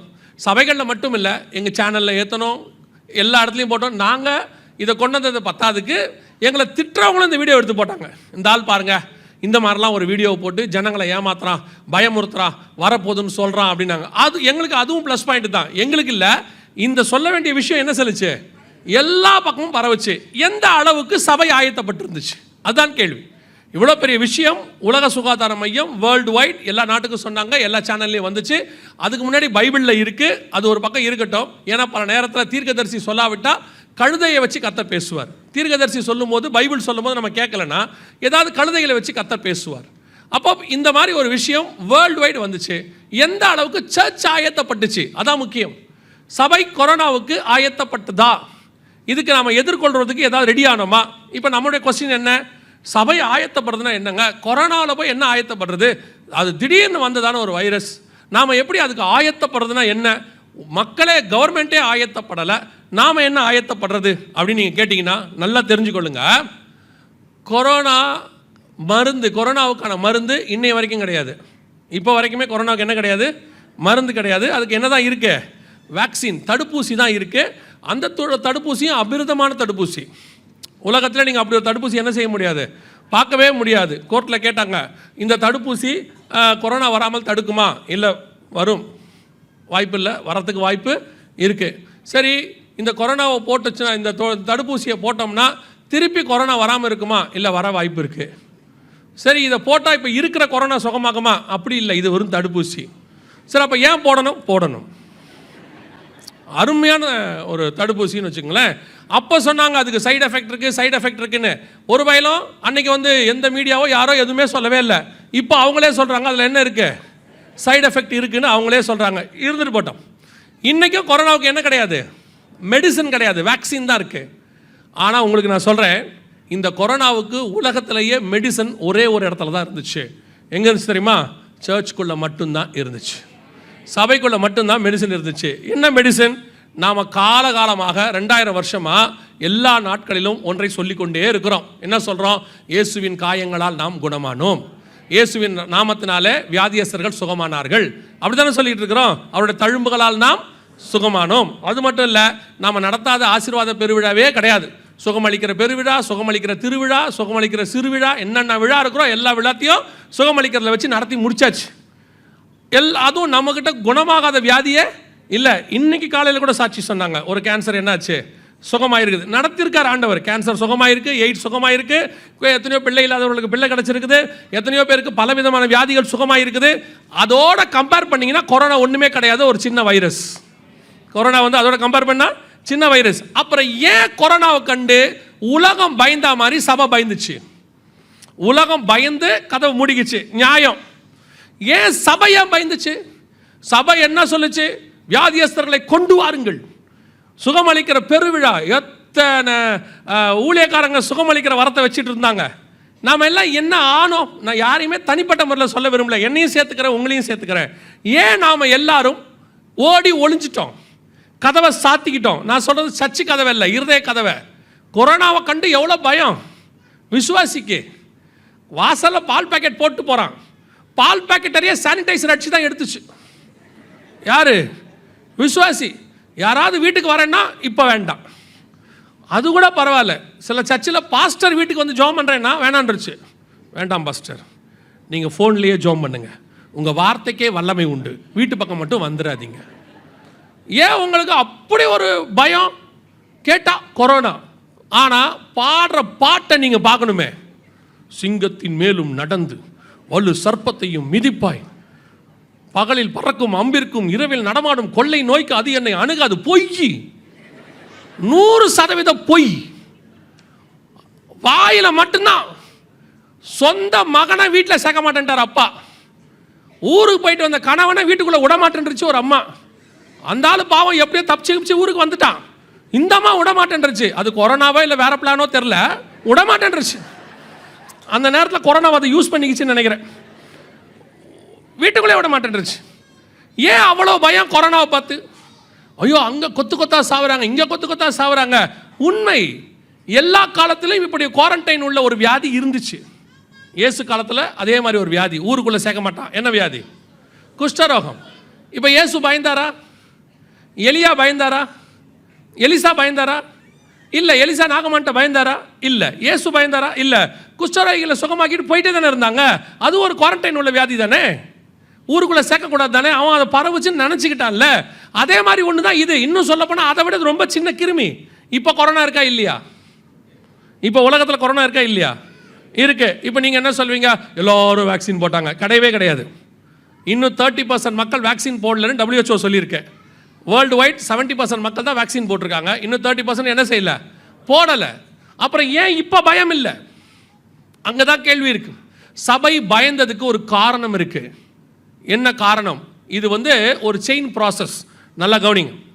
இப்போ நாம் கொரோனாவில் இதை விட இப்போ மோசமான வியாதிலாம் வரப்போகுது. இப்போ தான் நீங்கள் இப்போ இதை வச்சுக்கிட்டு பின்னாடி அதை நீங்கள் ஜெயிக்கணும்னு வச்சுக்கோங்களேன். இந்த கொரோனாவை நாம் ஜெயிக்கிறதுக்கு என்ன வேணும் அப்படின்னா, இயேசு சுகமளிக்கிறதுக்கு ஒரே ஒரு ஃபார்முலா சொல்லியிருக்காரு. அதான் குவாலிஃபிகேஷன், அல்லது அதுதான் அதுக்கான மிக முக்கியமான தகுதி. என்னன்னு கேட்டால், யார் சுகம் கொடுப்பாங்க? யாரால சுகமளிக்கிற வல்லமை கிரியை செய்யும்? விசுவாசிக்கிறவர்களால் நடக்கிற அடையாளங்களாவன, வியாதியஸ்தர் மேல் கரங்களை வைப்பார்கள், அவர்கள் சொஸ்தமாவார்கள். அப்போ இந்த சுகமளிக்கிற வரம் கிரியை செய்யணும்னா அவருக்கு என்ன வேணும்? நமக்கு விசுவாசம் வேணும். விசுவாசம் எதனால வரும்? கேள்வினா கொஸ்டின் கிடையாது, கேட்கறதுனால தான் விசுவாசம் வரும். கடந்த 20 வருஷமா விசுவாசத்துக்கு ஏதுவான வார்த்தைகளே திருச்சபைகள் கிடையாது. நீங்க கடந்த 10 வருஷமா 15 வருஷமா சபை, நான் எல்லாரையும் சொல்லல, ஒரு 10% சபைகள் கரெக்டா இருக்கு. 90% சபைகளுக்குள்ள விசுவாச வார்த்தை போய் ஆசீர்வாத வார்த்தை உள்ள வந்துடுச்சு. உள்ள செழிப்பின் உபதேசமோ எல்லா உபதேசமும் உள்ள வந்ததனுடைய விளைவு, நீங்க கேட்கறது எல்லாமே விசுவாசத்துக்கு ஏதுவா இல்லை. பைபிளில் கொடுக்கப்பட்டிருக்கிற பழைய ஏற்பாட்டு சம்பவங்கள் அத்தனையும் எதுக்கு தெரியுமா?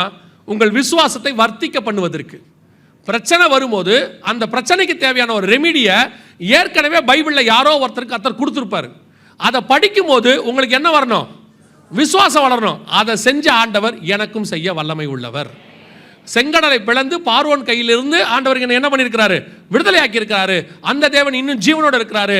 கடல் போல பிரச்சனை வந்தாலும் அதிலிருந்து கர்த்தர் என்னை விடுதலை ஆக்குவார். அதுதான் விசுவாச வார்த்தை. கடந்த 2000 வருஷமா சபையில தான் போதிக்கப்பட்டது. இப்ப கடந்த ஒரு 20 வருஷம் 30 வருஷமா சபைகளுக்குள்ள விசுவாச வார்த்தை போகல. சபை ஃபுல்லாக ஆசீர்வாதத்தை பேசுது. காரணம், இன்னொரு காரணம் என்னன்னா, விசுவாசிகள் தான் அதுக்கும் காரணம். ஒரு வகையில் உங்களுக்கு இந்த மாதிரி கடினமான வார்த்தைகள் பேசினா என்ன செய்யாது, பிடிக்காது. உங்களுக்கு என்ன வார்த்தை பேசணும், வந்து உட்கார்ந்தவனே சொல்லணும், இங்கே ஒரு சகோதரி இருக்கிறார், அவர் மிகுந்த துக்கத்தோடு வந்திருக்கிறார், கர்த்தர் சொல்லுகிறார் ஒரு கண்ணீரை துடைப்பேன் என்று. எந்த சகோதரி கண்ணீர் இல்லாமல் இருக்கிய? யார் இல்லாமல் இருக்கீங்க? கர்த்தர் உங்கள் 2 கண்ணிலையும் 2 மோட்டர் கொடுத்துருக்கிறார். அது இமீடியட்டாக ஸ்டார்ட் ஆகும், கரண்ட்டே இல்லாமல் இமீடியட்டாக நிற்கும். ஆனால் உங்களுக்கு அதை கேட்கும் போது எவ்வளோ சந்தோஷமாக இருக்குது. அவர் 19 அடித்து விடுறாரு. உங்களுக்கு அவர் என்னத்தான் சொன்னார், கர்த்தர் துக்கத்தோடு இப்படி கேட்டு கேட்டு கேட்டு உங்களுக்கு இந்த விசுவாச வார்த்தையை கேட்டாலே இப்போ எப்படி இருக்கு? இப்போ என்ன சொல்லிடுவீங்க, அடுத்த வருஷம் எம்டி ஜெகனா பார்த்து செய்யுங்க, வருஷம் அந்த ஆளையே கூட்டின்னு வரீங்க, அந்த ஆள் யுத்தம் வருன்றான், கொள்ளை நோய் வருன்றான், பஞ்சம் வருங்கிறான், ஏதோ ஒரு நல்ல ஆளை பிடிச்சி போடுங்கய்யா ஒரு 3 நாளைக்கு. தோணுது தானே இல்லையா? அன்றைக்கி எங்களுடைய நிகழ்ச்சி நேற்று வரைன்னு ஒன்று போடுறோம், நாங்கள் வாரத்துக்கு ஒன்று போடுறோம். அது ப்ரீமியர், அதாவது ஒரு 9 மணிக்கு வரும்னு வச்சுங்களேன். 8:30 மணிக்கு கொஞ்சம் பேர் முன்னாடியே வந்துடுவாங்க. அதில் ஒருத்தர் மெசேஜ் போடுறாரு, நான் சும்மா பார்த்துட்டு உட்காந்துருக்கேன். அதில் ஒருத்தர் மெசேஜ் போடுறாரு, ஆண்டவா இந்த ஆள் இன்னைக்காவது நல்லபடியாக பேசணும் ஆண்டவான்னு போடுறாரு. யோசிச்சு பாருங்க. இப்போ இப்படிலாம் சொல்கிறது இப்போ அவருக்கு எப்படி இருக்குது? எல்லாருக்கும் கஷ்டமாக இருக்குது. என்ன கேட்க விரும்புகிறோம்? நம்ம வார்த்தைகள் இப்போ எப்படி ஆயிடுச்சு? காதுக்கினிய பிரசங்கம். நான் இப்பவும் சொல்கிறேன், காதுக்கினிய பிரசங்கத்தை கேட்கறது தப்பு இல்லை, அது மட்டும்தான் கேட்பாங்கிறது தான் தப்பு. 4 வாரம் இருக்குது, 5 வாரம் இருக்குது, ஒரு வாரத்தில் நல்ல ஆசீர்வாதத்தை கேளுங்க, வேணான்னு சொல்லலை. 4 வாரத்தில் ஒரு வாரம் பரிசுத்தத்தை கேளுங்க, ஒரு வாரம் நியாய தீர்ப்பு கேளுங்க, ஒரு வாரம் விசுவாசத்தை கேளுங்க, ஒரு வாரம் இந்த மாதிரி விஷயத்தை கேட்டால் தானே. இப்போ நான் 5 சப்ஜெக்ட் இருக்குது, 5 சப்ஜெக்டும் படிக்க வேண்டாமா? எனக்கு தமிழ் தான் பிடிக்கும்னு நல்லா தமிழை படித்து சயின்ஸில் ஃபெயில் ஆனாலும் ஃபெயில் தானே. எனக்கு மேக்ஸ் பிடிக்கும்னு சொல்லிட்டு ஹிஸ்ட்ரியில் ஃபெயில் ஆனால் ஃபெயில் தானே. 5 சப்ஜெக்டையும் படிக்கணும் இல்லை? பைபிளில் எல்லாம் தானே கொடுக்கப்பட்டிருக்கு உங்களுக்கு. இப்போ கடந்த 15 வருஷம், எனக்கு தெரிஞ்சு 20 வருஷம் இப்படியே தான் ஆசீர்வாதத்தை பேசி ஆசீர்வாதத்தை பேசி ஆசீர்வாதத்தை பேசி விசுவாசத்தில் பலவீனமாக்கியாச்சு. உங்களுக்கு நீங்கள் என்ன நினைக்கிறீர்களோ கர்த்தர் அதை கொடுப்பார். எப்படா கொடுப்பாரு? யோசிச்சு பாருங்கள். நீங்கள் நினைக்கிறதெல்லாம் கொடுத்தா என்னத்துக்கு ஆகும்? உலகத்தானுக்கு தெரியுது நினைப்பதெல்லாம் நடந்து விட்டால் தெய்வம் ஏதும் இல்லை. அவன் சொல்கிறான் நினைக்கிறதெல்லாம் நடக்காதுன்னு. நம்மால் சொல்கிறான் நீ கேளு, கேட்கறத எல்லாம் கர்த்தர் கொடுத்துருவார். எப்படி கொடுப்பார் கேட்கறது எல்லாத்தையும்?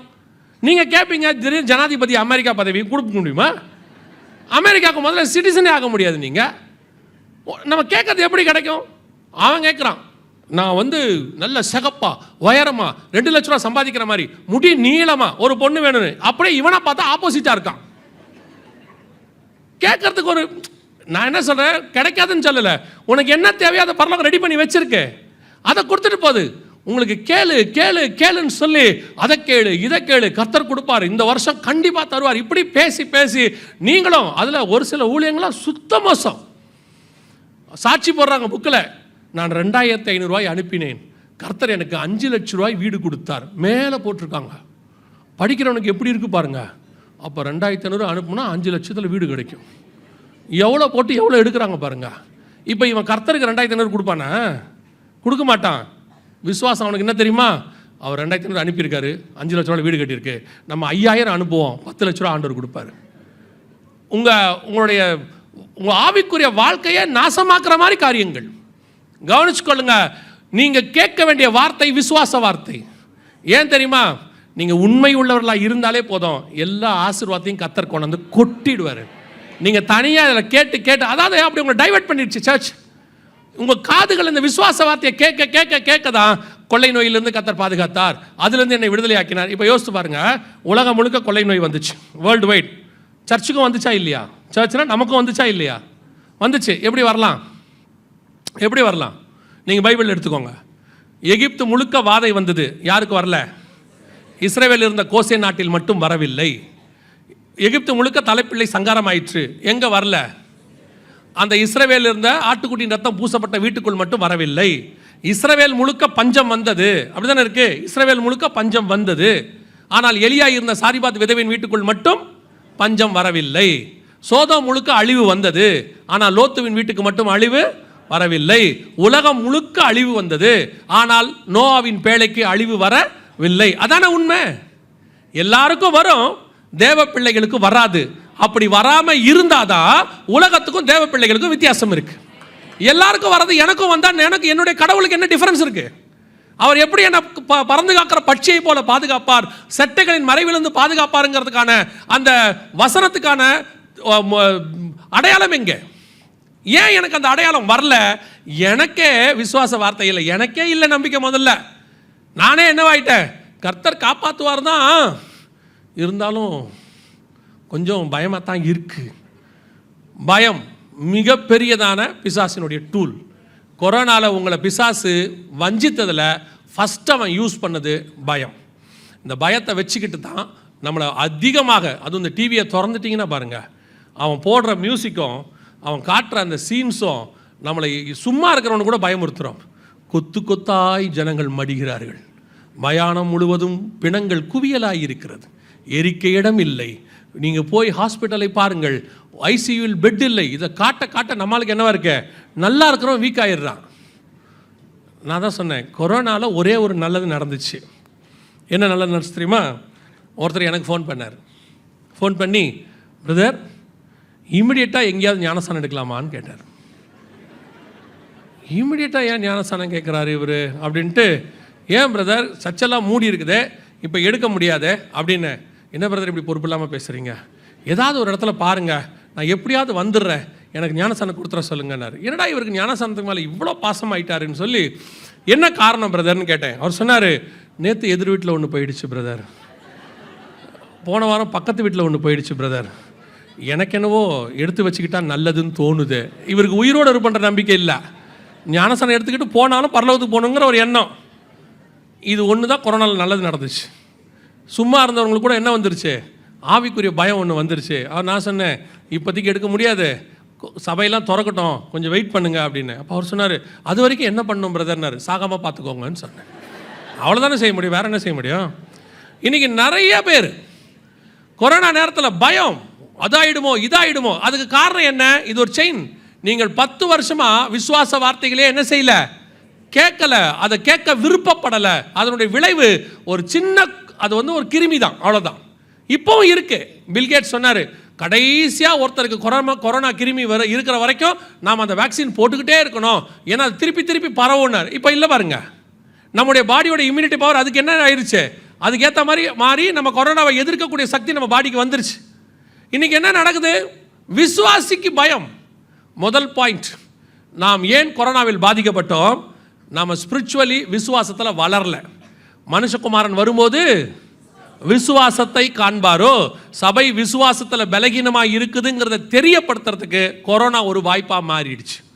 இப்போவும் சொல்கிறேன் விசுவாசிகளுக்கு, சும்மா அந்த ஆசீர்வாத செய்தியே கேட்டுக்கிட்டு இருக்காதீங்க.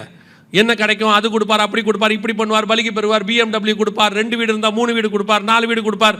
நீங்கள் ஒழுக்கமாக இருந்தால் எல்லாம் கொடுப்பார். அவர் நீங்கள் கேட்கவே வேண்டாம், அவர் சர்வ வல்லமை உள்ள தேவன். யோசித்து பாருங்கள், அவர் கொடுக்க ஆரம்பிச்சார்னா தாங்காது, அவ்வளோ கொடுக்குறவர் தேவன். சும்மா அவர்கிட்ட போய் அதை கொடுங்க இதை கொடுங்கன்னு கேட்டு அவர் சொல்லி கொடுக்குறவர் அப்படி தான் சொல்லி கொடுக்குறாரு. நீங்கள் கேட்கும் போது எப்படி கேட்கணுமா, பர்டிகுலராக அந்த காரு, அந்த காருடைய கலரு, அதில் இருக்கக்கூடிய மாடல் எல்லாம் கேட்கணுமா. ஏன்னு சொன்னால் ஆண்டவருக்கு அதெல்லாம் தெரியாது பாவம். ஏன்னா அது மாடர்ன் இருக்குல்ல, மாடர்ன் ஏஜில் இருக்கிற காரை பற்றி ஆண்டவருக்கு தெரியாது. கேட்கும் போது எப்படி கேட்கணும், என்ன கலர் வேணும் ஆண்டவரே. ஒரு ஆள் என் கூட வந்துவிட்டு ரோட்டில் பேசிகிட்டே போகிறோம், திடீர்னு ஒரு கார் மேலே கை வச்சு ஜெபம் பண்ணுறாரு. நான் கேட்டேன், எதுக்கு இவர் கார் மேலே கை வச்சு ஜெபம் பண்ணுற, என்னையா பண்ணுறேன்னு கேட்டேன். இல்லை, அந்த பிரதர் சொன்னார், நீ எது மேலே கை வச்சு ஜெபம் பண்ணுறியோ கர்த்தர் அதை உனக்கு தருவார், அதுக்கு பேர் கிளைம் பண்ணுறது அப்படின்னாரு. நான் சொன்னேன், அந்த காரை தரமாட்டார் ஆண்டவர்னு சொன்னேன். உடனே அவருக்கு என் மேலே கோவம் வந்துட்டு, நீ எப்போ பார்த்தாலும் இப்படி தான் அவிசுவாசமாக பேசுகிற, ஏன் கர்த்தர் தரமாட்டார்? அது இன்னொருத்தங்காரு அவன் வாங்கி வச்சுருக்கான், அதை எப்படி உங்கள்கிட்ட தருவார்? நீ கேட்கும் போது என்ன கேட்கணும், அந்த மாதிரி ஒன்று கொடுங்கன்னு கேட்டாலும் நியாயம். நீ பாட்டு கையை வச்சுவிட்டு ஆண்டவர் இந்த காரை எனக்கு தந்ததுக்காக சோத்திரம் அப்படின்னா எப்படி தரும்? அதான் அவன் வாங்கி வச்சுட்டானே. நல்ல வேலை அந்த ஆள் காரை விட்டுட்டு ஷாப்பிங் போயிருக்கான், உள்ள மனைவி பிள்ளையை விட்டுட்டு போயிருந்தானா இவர் ஜெபம் பண்ணியிருக்காரு, என்னென்னலாம் கிடைக்கும் திருப்பி அவருக்கு. கேட்கும் போது எதை கேட்குறோம், எப்படி கேட்குறோம், எதையுமே இல்லை. சொல்லி கொடுத்துட்டாங்கன்னா போதும், அதை கேளுங்க இதை கேளுங்க. இப்பவும் சொல்கிறேன், நீங்கள் கேட்காம கொள்ளாமல் தான் ஆண்டவர் தாய் தகப்பனை நம்ம கொடுத்தாரு. எந்த தாய்க்கு தவங்கிட்ட வளரணும்னு ஆண்டவருக்கு தெரிஞ்சிச்சு. நீங்கள் ஒன்றுமே கேட்காம ஒரு 10-12 வருஷம் நம்ம ஒன்றுமே அறியாத காலம், அப்போவே கர்த்தர் உங்களை என்னையும் பத்திரமாய் பாதுகாத்து கொண்டு வந்துட்டார். இனியும் நடத்த வல்லமை உள்ளவராக இருக்கிறார். போய் முழங்கால் போட்ட உடனே அதை கொடுங்க. இது சில ஆட்கள்லாம் ஜெபம் பண்ண வந்தாலே ஆண்டவர் டென்ஷன் ஆயிடுறார். வரும்போதே எழுதிக்கிட்டே வருது, என்னென்ன வேணும்னு எழுதிக்கிட்டே வருது. அதுக்கு பேர் லிஸ்ட் ஆஃப் கம்ப்ளைண்ட்ஸ். வரும்போதே வந்து உட்காந்து ஆண்டவர் அப்படின்னு. இப்போ நான் ஆண்டவராக தான் நினைப்பேன், வரும்போதே வந்துடுச்சா இப்போ பாரு அழுவும் பாருன்னு நான் நினைப்பேன். சில ஆட்கள் என்னமோ ஆண்டவருக்கு தெரியாத மாதிரி வரிசையாக எழுதி வச்சுட்டு அதில் ஜெபம் பண்ணிட்டு போகும்போது ஒரு குறிப்பு விட்டாச்சுன்னா திருப்பி வந்து முழங்கால் போட்டு ஆண்டவர் இந்த குறிப்பை விட்டுட்டேன்ப்பா நீங்கள் மறந்துடாதீங்க. என்ன ஆண்டவருக்கு தெரியாதா நமக்கு என்ன தேவை என்பதை? நமக்கு என்ன தேவை என்பதை நம்முடைய பரமபிதா முன்பே அறிந்திருக்கிறார். நம்ம வளர வேண்டியது வேற, வசனத்தில் வளரணும், விசுவாசத்தில் வளரணும். இப்போ 2வது பாயிண்ட், நீங்கள் விசுவாசத்தில் வளர்ந்திருப்பீர்களானால் கொரோனாவில் கர்த்தர் உங்களை கொண்டு இன்னொரு காரியம் செஞ்சிருப்பார். என்ன செஞ்சிருப்பார் தெரியுமா? எங்கேயுமே மெடிசன் கிடையாது, ஆனால் சபைக்குள்ள அந்த ஹீலிங் பவர் அல்லது ஹீலிங் கிஃப்ட் ஆப்ரேட் ஆகிருந்துச்சுன்னா ஜனங்கள் மருந்து இல்லாமல் அலைஞ்சவங்க அத்தனை பேரும் நீங்கள் கூப்பிடாமே சபைக்கு தானாக வந்திருப்பார்கள். காரணம், இங்கே அற்புதம் நடக்கிறது, இயேசு சுகமளிக்கிறார் என்று சொல்லி கூரையை பிச்சுக்கிட்டு ஜனங்களை கொண்டு வந்து இறக்குற அளவுக்கு கர்த்தர் செய்ய வல்லமை உள்ளவராக இருந்திருப்பார். நடந்திருக்குமான்னு கேட்குறீங்களா? ஒரு கொரோனா நேரத்தில் ஆந்திராவில் ஒரு மனுஷன் என்ன பண்ணார், கண்ணில் மருந்து ஊற்றுறேன்னு சொன்னார். உங்களுக்கு ஞாபகம் இருக்குமான்னு தெரியல. கண்ணில் மருந்து ஊற்றுனா கொரோனா சரியாயிடும்ட்டு ஆந்திராவில் சொன்னார். அதில் வந்து லாஜிக்கே இல்லைன்னு டாக்டர்ஸ்லாம் சொன்னாங்க. ஏன்னா அது லங்ஸ் பிரச்சனை, கண்ணில் ஊற்றினா எப்படி சுகமாகும், லாஜிக்கே இல்லைன்னாங்க. ஆனால் உண்மை தெரியுமா உங்களுக்கு, அந்த கண்ணில் மருந்து ஊற்றினவங்க குறைஞ்சபட்சம் 5 லட்சம் பேர். அவர் கோடீஸ்வரன் ஆயிட்டார். யோசித்து பாருங்க, ஒரு மருந்து இல்லை, ஏதோ ஒன்று உங்களுக்கு தெரியும் தானே, வாட்ஸ்அப்பில் எது வந்தாலும் ட்ரை பண்ணமா இல்லையா? இஞ்சியை போட்டு சாரை குடினா குடித்தோம், ஆவியை புடினா பிடிச்சோம், என்ன சொன்னாலும் பூண்டை அரைச்சி முகத்தை மேலே பூசிக்கிட்டோம். என்ன சொன்னாலும் கொரோனா நேரத்தில் எது சொன்னாலும் நம்ம என்ன செஞ்சுக்கிட்டே இருந்தோம். ஏன்னா நம்ம வாட்ஸ்அப்பில் பார்த்தீங்கன்னா 70% டாக்டர்ஸ் தான் நம்மளாம் அப்போல்லாம்.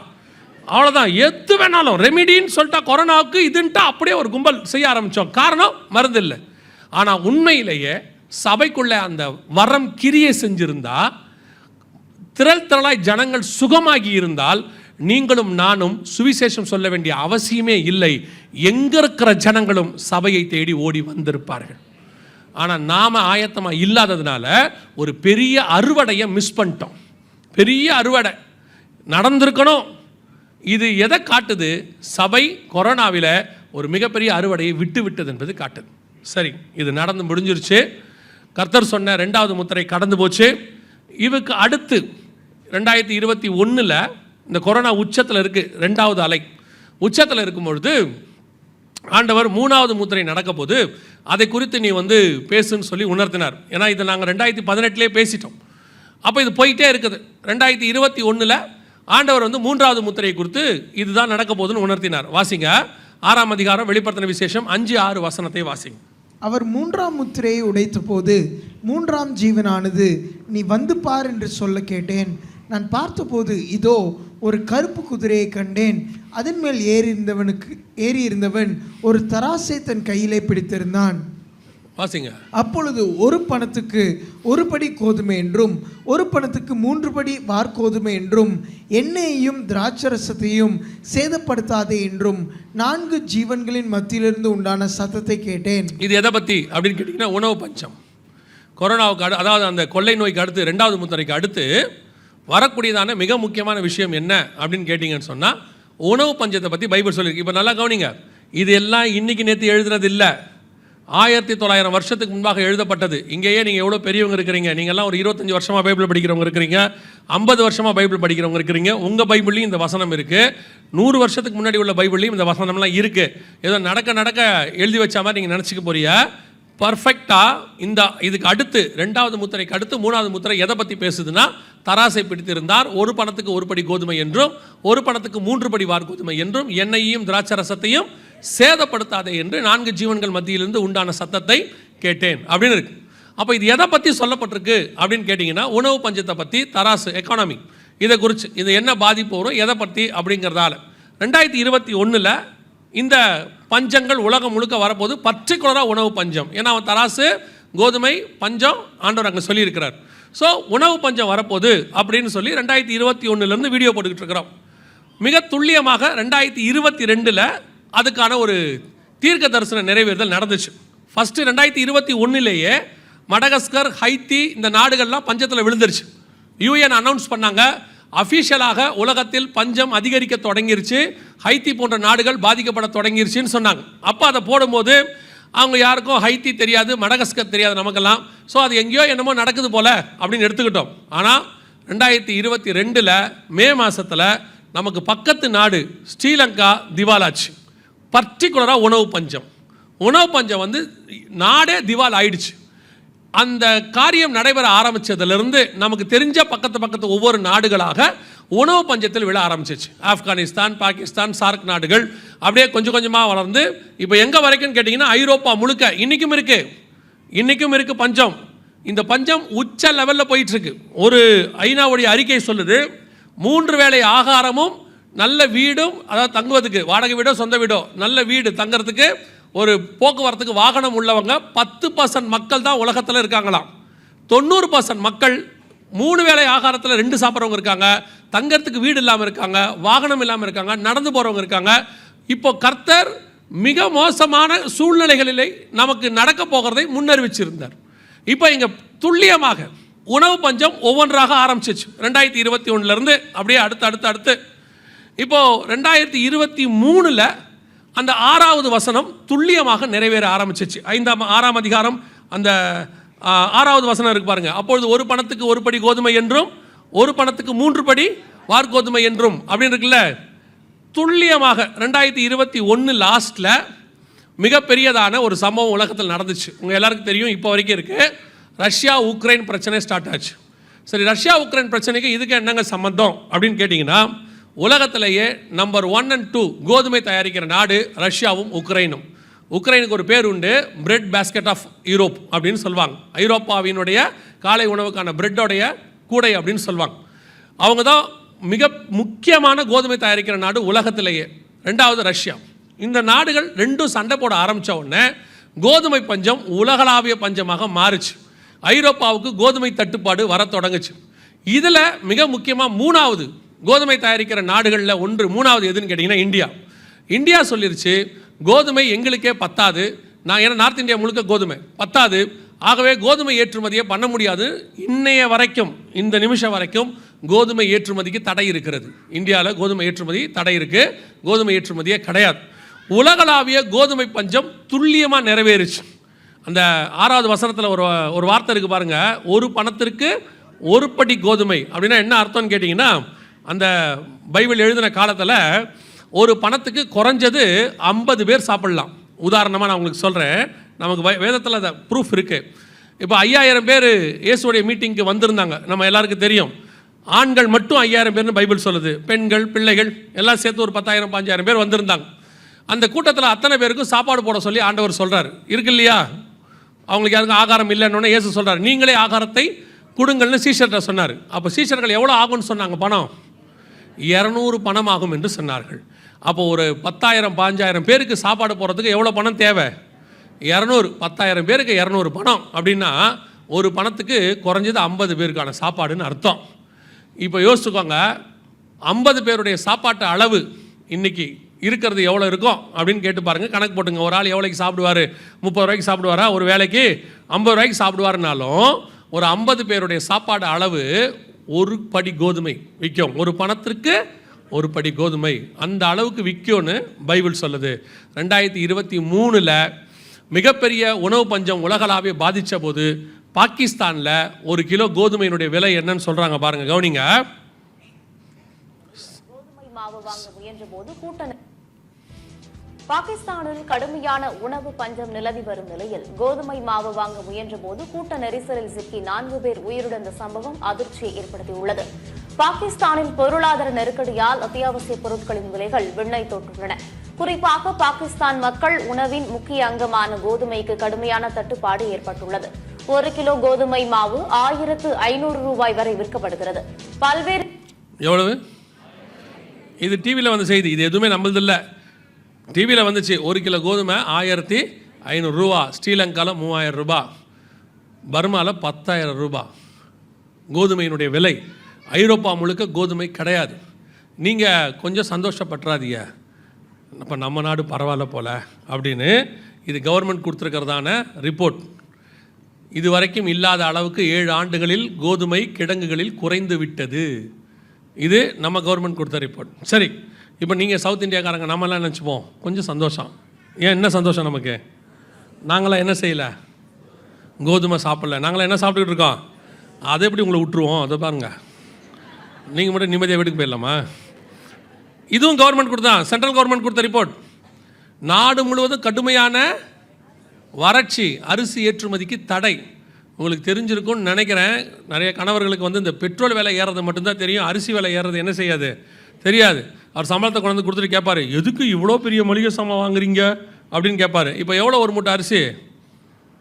25 கிலோ 26 கிலோ உள்ள அரிசி எவ்வளோ இப்போ? 1500. எனக்கு கூட 2 மூட்டை வாங்கி கொடுங்க.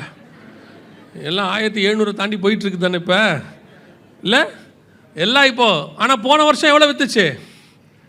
800-900 விற்றுக்கிட்டு இருந்துச்சு. டபுள் மடங்கு ஆயிடுச்சு. நமக்கு அது தெரியல. பஞ்சத்தினோட உச்சத்துக்கு போயிட்டுருக்குறோம். விலைவாசி எங்கேயோ ஏறி போயிட்டே இருக்குது. ஒரு பணத்துக்கு ஒரு படி கோதுமை. இப்போ அரிசியின் விலை எங்கே போயிடுச்சு? டபுள் மடங்கு ஆயிடுச்சு. இன்னும் ஆகும். நல்லா கவனிச்சுக்கொள்ளுங்க, இன்னும் ஆகும். ஏன் இன்னும் ஆகும்னா, ப்ராக்டிக்கலாகவே நான் உங்களுக்கு சொல்கிறேன். பைபிள் சொல்லுது பஞ்சம் உச்சத்துக்கு போகணும். அது பைபிள் சொன்னபடி நடக்குது. கோதுமை நடக்குது, எல்லாம் நடக்குது. ப்ராக்டிக்கலாக சொல்கிறேன். இப்போது இஸ்ரேல் ஹவுத்தீஸ் பிரச்சனை ஸ்டார்ட் ஆகிடுச்சு. செங்கடல் முழுக்க ஹவுத்தீஸ் கண்ட்ரோலில் இருக்குது. ஒரு கப்பலையும் போக விட மாட்டேங்கிறான். எல்லாமே வியாபார கப்பல் எல்லாம் பாதிக்கப்படுது. ஆட்டோமேட்டிக்காக விலைவாசி என்ன செய்யும்? ஏறத்தான் செய்யும். இது எல்லாம் மிக துல்லியமான தீர்க்க தரிசனம் நிறைவேறுதல். இந்த இஸ்ரேல் பிரச்சனையை பற்றி நேற்று பேசணும், பைபிளில் உள்ளதை. இப்போ பஞ்சங்கள் அதிகரிச்சுக்கிட்டே போகும், இன்னும் அதிகரிக்கும். வருகிற 2025 நல்லா தெரிஞ்சுக்கொள்ளுங்க.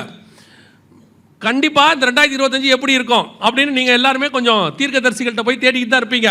எப்படியும் போய் ஜனவரி மாதம் உட்காரதான் போறீங்க. என்ன சொன்னாலும் ஒரு கூட்டம் இருக்குது, அது ஒன்றும் செய்ய முடியாதுன்னு விட்டுருங்க. நான் உங்களுக்கு தீர்க்க தரிசனம்லாம் சொல்லலை, இருக்கிற ப்ராக்டிக்கல் நிலைமையை சொல்கிறேன். 2025 பஞ்சத்தின் வருஷம்தான். இன்னும் அதிகமாக பஞ்சம் வரும். இந்த பஞ்சங்கள் உலகளாவிய இருக்குது. இப்போ நீங்கள் வெளிநாடுகள்லாம் போய் பார்த்துட்டிங்கன்னா, ஃபஸ்ட்டு ஏழை நாடுகள் லிஸ்ட் இருக்குல்ல, அதில் அமெரிக்காவும் UK ஜாயின் ஆகிடுச்சு.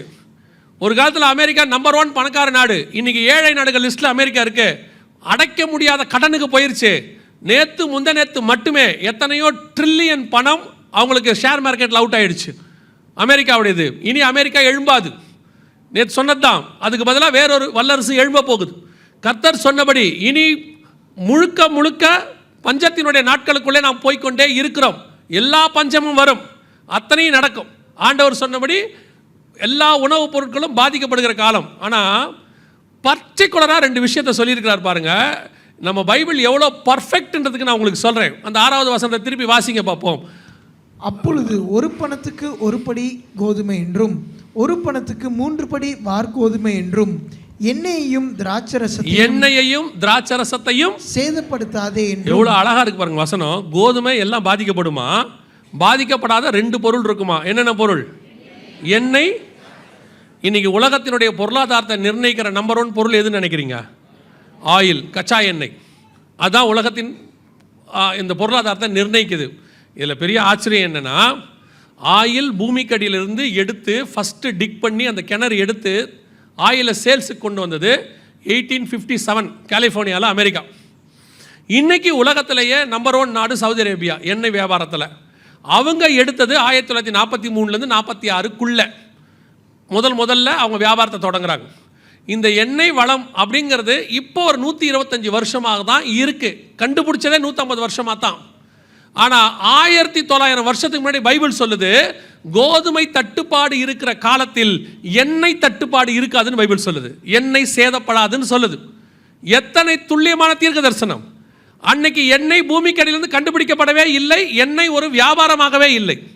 இன்னைக்கு தான் எண்ணெய் வியாபாரம். 150 வருஷத்துக்கு முன்னாடியிலிருந்து எண்ணெய் வியாபாரமே கிடையாது. ஏன்னா கண்டே பிடிக்கல. இன்னைக்கு கண்டுபிடிச்சி வியாபாரத்தில் உலகத்தின் பொருளாதாரத்தை காப்பாற்றுற நம்பர் 1 பொருள் ஆண்டவர் எழுதி வச்சிருக்கிறாரு. 1 பணத்துக்கு 1 படி கோதுமை என்றும் 1 பணத்துக்கு 3 படி வார்கோதுமை என்றும் எண்ணெயையும் திராட்சை ரசத்துக்கு இங்கிலீஷில் ஒயின்னு இருக்கும். அதை உங்களுக்கு எக்ஸ்பிளைன் பண்ண வேண்டிய அவசியமே கிடையாது. பல நாட்டினுடைய பொருளாதாரத்தை ஒயின் தான் காப்பாற்றிக்கிட்டு இருக்கு. ஆமாவா இல்லையா? பல நாட்டினுடைய பொருளாதாரத்தை ஒயின் தானே காப்பாற்றிக்கிட்டு இருக்குது. நீங்கள் வேற இது தெரியாமல் குடிகாரர்கள் ரட்சிக்கப்படணும்னு ஜோம் பண்ணுறியா? இப்போ என்ன ஜோம் பண்ணலாமா வேணாமான்றீங்களா? நான் எப்படி எடுத்துக்கிட்டேன் தெரியுமா? வசனத்தின்படி எடுத்துக்கிட்டேன். எப்படி எடுத்துக்கிட்டேன்னா, இஸ்ரவேலர்கள் கீழ்ப்படியாமல் போனதே நமக்கு எவ்வளோ ஆசீர்வாதமாக இருக்குது. அவன் கீழ்ப்படிஞ்சா, ரோமரில் அப்படி தானே எழுதுறாரு, இஸ்ரவேலர்களுடைய கீழ்ப்படியாமையே இவ்வளவு ஆசீர்வாதமாக இருக்குமானால் அவன் கீழ்ப்படிந்தால் எவ்வளவு ஆசீர்வாதமாக இருக்கும்னு எழுதுறாரு. அதே மாதிரி தான் இந்த குடிகாரங்கள்லாம் குடிக்கிறதே ஒரு நாட்டுக்கு ஆசீர்வாதமாக இருக்குன்னு சொன்னால், அவங்க அத்தனை பேரும் மனம் திரும்பி ரட்சிக்கப்பட்டு ஆண்டவராக இயேசு கிறிஸ்துவை ஏற்றுக்கொண்டானா அந்த நாடு இன்னும் எவ்வளவு ஆசீர்வாதமாக இருக்கும் பாருங்க. அல்லேலூயா. அப்படி தான் ஏற்றுக்கணும். அவங்க மன திரும்பத்துக்கு ஜெபம் பண்ணுங்க. ஏதோ அவங்களால தான் பொருளாதாரம் பாதிக்கப்படாமல் இருக்குன்னு விட்டுற போறியா? இவர் சொன்னார் ஒயின் தான் இருக்குது பரவாயில்ல அப்படின்னு. நல்லா கவனிச்சுக்கொள்ளுங்க. 6ஆம் அதிகாரம் 6ஆம் வசனம் வெளிப்படுத்தின விசேஷத்தில் சொன்னது 1900 வருஷத்துக்கு முன்னாடி பைபிளில் சொன்னது இன்னைக்கு நம்ம காலத்தில் நம்ம கண்ணுக்கு முன்னாடி துல்லியமாக நிறைவேறி கொண்டு இருக்கு. இப்போ கொரோனா வரப்போகுது அப்படின்னு சொல்லி WHO சொன்னாங்கன்னு சொன்னேன் இல்லையா? இப்போ பஞ்சம் வரப்போகுதுங்கிறத UN சொல்லியிருக்கிறாங்க. இங்கே பாருங்க, இது சேம் வேர்ட். என்ன வேர்டை சவுண்ட் வைங்கப்பா? உணவு தட்டுப்பாட்டால் உலகம் பேரழிவை சந்திக்கும் என்று ஐநா பொதுச் செயலாளர் அன்டோனியோ குட்டரஸ் எச்சரிக்கை விடுத்துள்ளார். ஜெர்மன் தலைநகர் பெர்லினில் பணக்கார மற்றும் வளரும் நாடுகளைச் சேர்ந்த அதிகாரிகள் பங்கேற்ற கூட்டம் நடந்தது. இந்த கூட்டத்தில் கலந்து கொண்டு பேசிய ஐநா பொதுச் செயலாளர் அன்டோனியோ குட்டரஸ், பருவநிலை மாற்றம், கொரோனா ஆகியவை முன்னெப்போதும் இல்லாத அளவிற்கு பட்டினி பிரச்சினையை உருவாக்கின என தெரிவித்தார். உணவு கிடைக்காத பிரச்சினை உலக அளவில் உணவு தட்டுப்பாடாக மாறும் என்றும், உணவு தட்டுப்பாட்டால் உலகம் பேரழிவை சந்திக்கும் எனவும் எச்சரித்தார். அதனை சமாளிக்க ஐநா அதிகாரிகள் சமாதான நடவடிக்கையை மேற்கொண்டு வருகிறார்கள் எனவும் தெரிவித்தார். இவங்களே தான் 2018 கொரோனா மாதிரி ஒரு வியாதி டிசீஸ் எக்ஸ் வரப்போகுதுன்னு சொல்லி அனௌன்ஸ் பண்ணாங்க. 2019 லாஸ்ட்டில் வந்துச்சு. மிகப்பெரியதான ஒரு உயிரிழப்பை நாம் பார்த்தோம். இவங்களே தான் UN இப்போ சொல்லியிருக்கிறாங்க. WHO UNனுடைய இன்னொரு ஆர்கனைசேஷன். UN சொல்லியிருக்கு, ஐநா சபை சொல்லியிருக்கு, உணவு தட்டுப்பாட்டால் உலகம் மிகப்பெரிய பேரழிவை சந்திக்கும் அப்படின்னு சொல்லியிருக்கிறாங்க. இது 2023 அதே மாதிரி எல்லா சேனல்கள்லையும் வந்துச்சு, எல்லா டிவிலையும் வந்துச்சு. கர்த்தர் சொன்னபடி இப்பொழுது பஞ்சத்தின் காலம் உச்ச நிலையை அடைய தொடங்கி இருக்கிறது. இப்போ வார் ஸ்டார்ட் ஆகிடுச்சு. ஹவுத்தீஸும் உள்ள சண்டைக்கு வந்துட்டாங்க, ஈரானும் இறங்கிடுச்சு. இது எல்லாம் சேர்ந்து ஒரு மிகப்பெரியதான உணவு பஞ்சம், உணவு தட்டுப்பாடு உலகளாவிய மாறும். இந்த வருஷம் முழுக்க, அடுத்த வருஷம் ஆரம்பிக்கும் போதெல்லாம் இப்போ இருக்கிற விலைவாசியினுடைய அடுத்த லெவலுக்கு போயிடும். அப்படி போகும்போது கவனிங்கள், அப்படி போகும்போது இந்த விலைவாசியோடைய பிரச்சனை என்னவா இருக்கும் அப்படின்னு கேட்டால், இருக்கிற பொருளை காசு இருக்கிறவங்க எவ்வளோ கொடுத்து என்ன செஞ்சுருவாங்க? வாங்கிடுவாங்க. முதல்ல கொரோனா நீங்கள் பார்த்துருப்பீங்கன்னு நினைக்கிறேன். ஃபஸ்ட்டு போய் எல்லாரும் பொருளை என்ன செஞ்சுட்டாங்க? வாங்கிட்டாங்க. அடுத்த பேட்ச் வரும்போது பொருள் 3 மடங்கு 2 மடங்கு விலை ஏறிடுச்சு. அப்போ காசு இல்லாதவங்கள என்ன செய்ய முடியல? வாங்க முடியல. அதுக்கு அடுத்து காசு இருந்துச்சு, ஆனால் ஷெல்ஃபில் என்ன இல்லை? பொருள் இல்லை, அவ்வளோதான். அதே நிலைமை தான் இப்போவும், அதை விட அதிகமாகி வரப்போகுது. இப்போது அரிசியை 2 மடங்கு விலை கொடுத்து வாங்க ஆரம்பிச்சிட்டோம். அடுத்து காசு இருக்கும், என்ன இருக்காது? அரிசி இருக்காது. பில்கேட்ஸ் கிட்ட இருந்து அரிசி வாங்க போகிறோன்னு சொல்லிக்கிட்டு இருக்கிறாங்க. அரிசி இறக்குமதி பண்ண போகிறோன்னு சொல்கிறாங்க. நான் சொல்கிறது நமக்காக அரிசின்றதை பற்றி சொல்கிறேன். கோதுமை வேர்ல்டு வைடு யூஸ் பண்ணுற ஒரு பொருள். இது எல்லாம் அடுத்து வரும்போது 3வது முத்திரை உச்ச நிலையை அடையும். இப்போ நம்ம அதில் போய்கிட்டு இருக்கிறோம். திருப்பியும் சொல்கிறேன், 2வது முடிஞ்சு 3வதுல போயிட்டே இருக்கிறோம். இந்த 3வது முத்திரையுடைய உச்ச நிலைமை அடையும் போது தான் 4வது முத்திரை வரும். அதை மாத்திரம் நான் சொல்லிட்டு நான் ஜெபம் முடிக்க விரும்புகிறேன். நல்லா கவனிங்க. அந்த 4வது முத்திரையை குறித்து தயவு செஞ்சு வாசிங்க பார்ப்போம். 6ஆம் அதிகாரம் 8ஆம் வசனம் வெளிப்படுத்தின விசேஷம். நான் பார்த்தபோது இதோ மங்கின நிறமுள்ள ஒரு குதிரையை கண்டேன். அதன் மேல் ஏறி இருந்தவனுக்கு மரணம் என்று பெயர். பாதாளம் அவன் பின் சென்றது.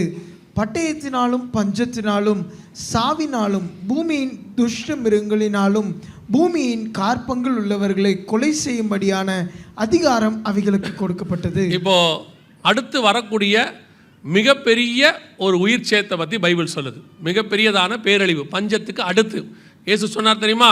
கொள்ளை நோய்களுக்கு அடுத்து இயேசு என்ன சொல்லியிருக்கிறாரு? பஞ்சங்கள் சொல்லி வச்சிருக்கிறார்.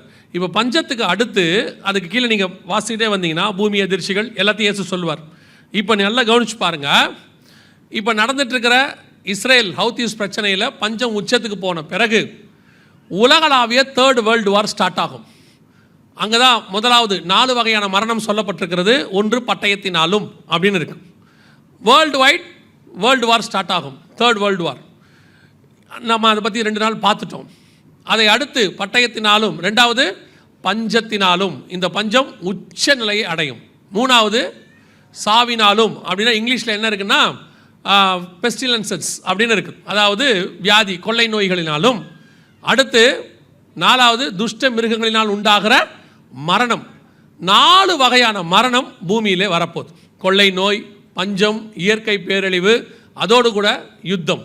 இந்த 4 ஒன்றாக சேருகிற காலம் ரொம்ப தூரத்தில் இல்லை, நம்ம கண்ணுக்கு முன்னாடி தெரிய ஆரம்பிச்சிருக்கு. இப்போ நான் சொன்னோம்னா இந்த ஆள் பயமுறுத்துறாரு அப்படின்பீங்க. இப்போது இந்த வரப்போகிற இந்த யுத்தத்தை குறித்து ஜோ பைடன் சொல்லியிருக்கிறார். என்ன சொல்கிறார் பாருங்க, இது ஜோ பைடனுடைய ஸ்டேட்மெண்ட். அடுத்து வரக்கூடியதான இந்த ஏற்கனவே உலகம் எவ்வளோ பேர் சாவாங்க அப்படின்னு சொல்லி இது ஜோ பைடன் ரிப்போர்ட். இது வந்து ஒரு ரெப்யூட்டட் சேனலில் வந்துச்சு. அடுத்த தேர்ட் வேர்ல்டு வார் ஸ்டார்ட் ஆச்சுன்னா 5 பில்லியன் பீப்புள், 500 கோடி பேர் பாதிக்கப்படுவதற்கு வாய்ப்பு இருப்பதாக, கொல்லப்படுவதற்கு வாய்ப்பு இருப்பதாக அவர் சொல்கிறார். ஆனால் பைபிள் சொல்லுது கால் பங்கில் உள்ளவர்கள், நீங்கள் வாசிய வசனத்தில் என்ன இருக்குது, கால் பங்கில் உள்ளவர்கள் பாதிக்கப்படுவார்கள். இன்றைக்கி கணக்குக்கு 200 கோடி பேர், அவர் 500 கோடிங்கிறாரு. அவர் சொன்னால் நீங்கள் பயப்பட மாட்டீங்க, அவர் சொன்னால் அது பெருசாக தெரியாது. ஆனால் பைபிள்லேருந்து இருக்குன்னு நம்ம சொன்னோம்னா இந்த ஆள் தேவையில்லாமல் பயமுறுத்துறாருன்னு நம்மளை சொல்லுவீங்க. அவர் தான் சொல்லியிருக்காரு 500 கோடின்னு. புதின் சொல்கிறாரு எவ்வளோ அழிவு இருக்குன்னு எனக்கு தெரியாது, நியூக்ளியர் வார் ஸ்டார்ட் ஆகிடுச்சுன்னா அதுக்கப்புறம் நம்ம ஒன்றும் செய்ய முடியாதுங்கிறார். இப்போ நியூக்ளியர் எல்லாத்தையும் டிப்ளாய் பண்ணுறாரு, அதாவது ஒவ்வொரு இடத்துக்கு கொண்டு போக தொடங்கிட்டாங்க. இப்போவே இஸ்ரேலுடைய ஆர்மி எல்லாத்தையும் கொண்டு போக தொடங்கிருச்சு. ஈரான் ஸ்டார்ட் பண்ணிடுச்சு. இது வேற அடுத்த லெவலுக்கு போயிடுச்சு வார். ஸோ இதோடு கூட பஞ்சம், கொள்ளை நோய் எல்லாம் சேரும்போது அடுத்த சில வருஷங்கள் இதைத்தான் நாம் சந்திக்க போகிறோம். இது எல்லாமே பூமி முழுக்க ஆரம்பிச்சிருச்சு. அதுதான் உங்களுக்கு சொல்கிறேன். கொரோனா வந்தபோது அது 1 கொள்ளை நோய், இப்போ பஞ்சம் போயிட்டுருக்கு, அடுத்து 4 ஒன்றா சேரப்போகுது. இது எல்லாம் அடுத்த சில வருஷங்களில் நம் தலைமுறையில் பார்க்க வேண்டியது. நம்முடைய தாத்தா காலத்தில் 1ஆம் உலக யுத்தம் பார்த்தாங்க, அப்பாக்கள் காலத்தில் 2ஆம் உலக யுத்தம் பார்த்தாங்க. ஒரு 70 வருஷம் பூமி அமைதியாக இருந்துச்சு, 76 வருஷம் இப்போ அடுத்து ஸ்டார்ட் ஆயிடுச்சு. இப்போ நம்ம காலத்தில் இதை நம்ம பார்க்க தொடங்கி இருக்கிறோம்.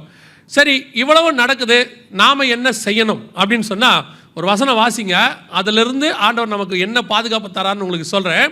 மத்தேயு எழுதின சுவிசேஷம் 24ஆம் அதிகாரம் 6வது வசனத்தை வாசிங்க. மத்தேயு 24:6 வாசிங்க.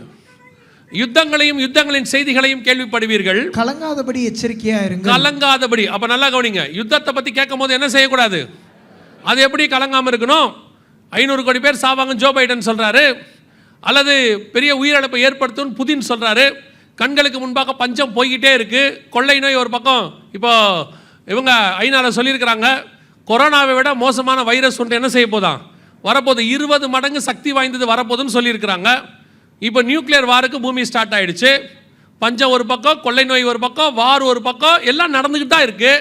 நம்மால் மட்டும் சொல்லுவான் கர்த்தர் அதெல்லாம் செய்ய மாட்டார், அதெல்லாம் அனுமதிக்க மாட்டார், கர்த்தர் நல்லவர். நான் யார் இல்லைன்னா ஆண்டவர் திருப்பி சொல்கிறாரு, யுத்தங்களையும் யுத்தங்களின் செய்திகளையும் கேள்விப்படுவீர்கள், கலங்காதபடிக்கு எச்சரிக்கையாயிருங்கள். இவைகள் எல்லாம் வசனம் இருக்கா இல்லையா? இவைகள் எல்லாம் இதெல்லாம் நடக்கத்தான் வேணும், நடக்க வேண்டியது. அது மனுஷன் அவன் ஏற்படுத்தின பாவத்தினுடைய விளைவு. அதை குறித்து ஆண்டவர் முன்னறிவிச்சிருக்கிறார். இதெல்லாம் நடக்கத்தான் செய்யும். அவர் ஒன்றும் நியூக்ளியர் கண்டுபிடிக்க சொல்லலை, அவர் ஒன்றும் இருக்கிறதுக்கு கொள்ளை நோய், அவர் ஒன்றும் வைரஸ் கண்டுபிடிக்க சொல்லலை, இருக்கிற அளவுக்கு விவசாயத்தை கெடுத்து பஞ்சத்தை கொண்டு வரத்துக்கு ஆண்டவர் ஒன்றும் சொல்லலை. அவன் அப்படி செய்வான்றது அவருக்கு தெரிஞ்சிருக்கு, முன்னாடியே எழுதி வச்சுட்டார். இதெல்லாம் நடக்க போது, கேர்ஃபுல்லாக இருந்துக்கோங்க. ஆனால் இதெல்லாம் சம்பவிக்க வேண்டியதே.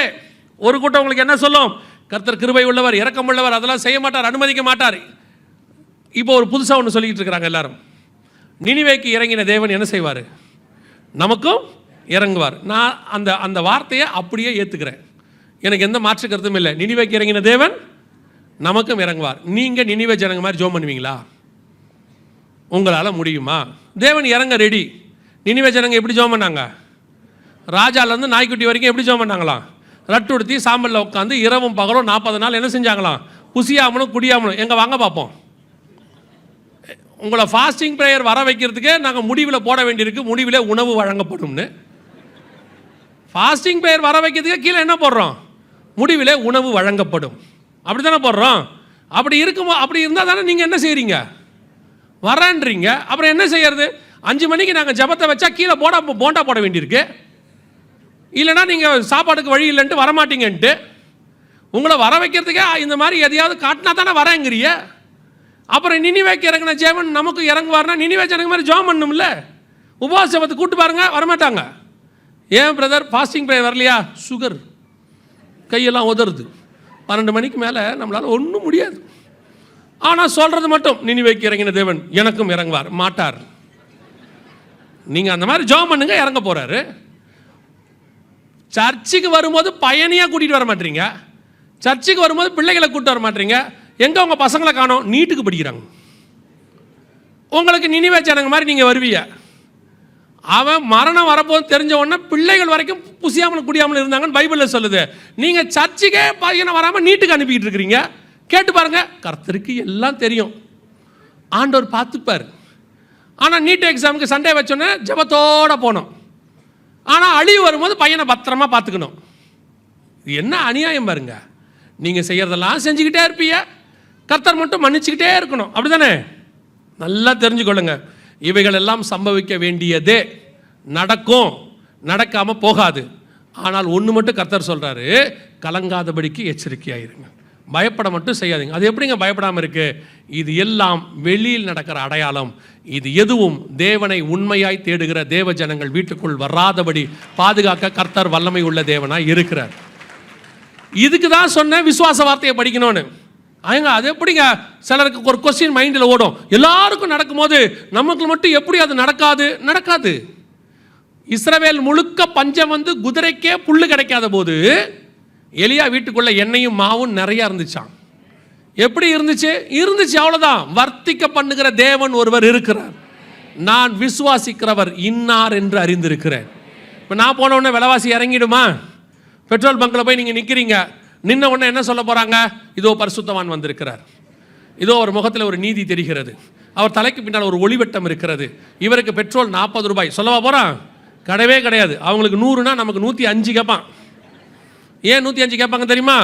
நம்ம முகத்தில் கஷ்டத்தையும் காட்ட நமக்கு தெரியாது. நம்ம கடன் கேட்க போனாலே நல்லா நீட்டாக ட்ரெஸ் பண்ணி கடன் கேட்க போகிறோம். நம்மளை போய் கடன் கேட்டாலே அந்தாலும் என்ன சொல்கிறான்? கடன் யார்? நீங்கள் நம்மள்ட போங்க சார். நம்மளால் கடன் கேட்கவே காரில் போகிறான். நமக்கு ஆண்டவரை ஏற்றுக்கொண்டதுனால கர்த்தர் ஒரு ப்ரெசன்ஸ் நம்ம முகத்தில் கொடுத்துருக்கிறாரு. நம்ம முகத்தில் சோகமே வராது. நம்மால் துக்கமாக இருந்தாலே பாட்டு பாடிக்கிட்டு தான் போவான்.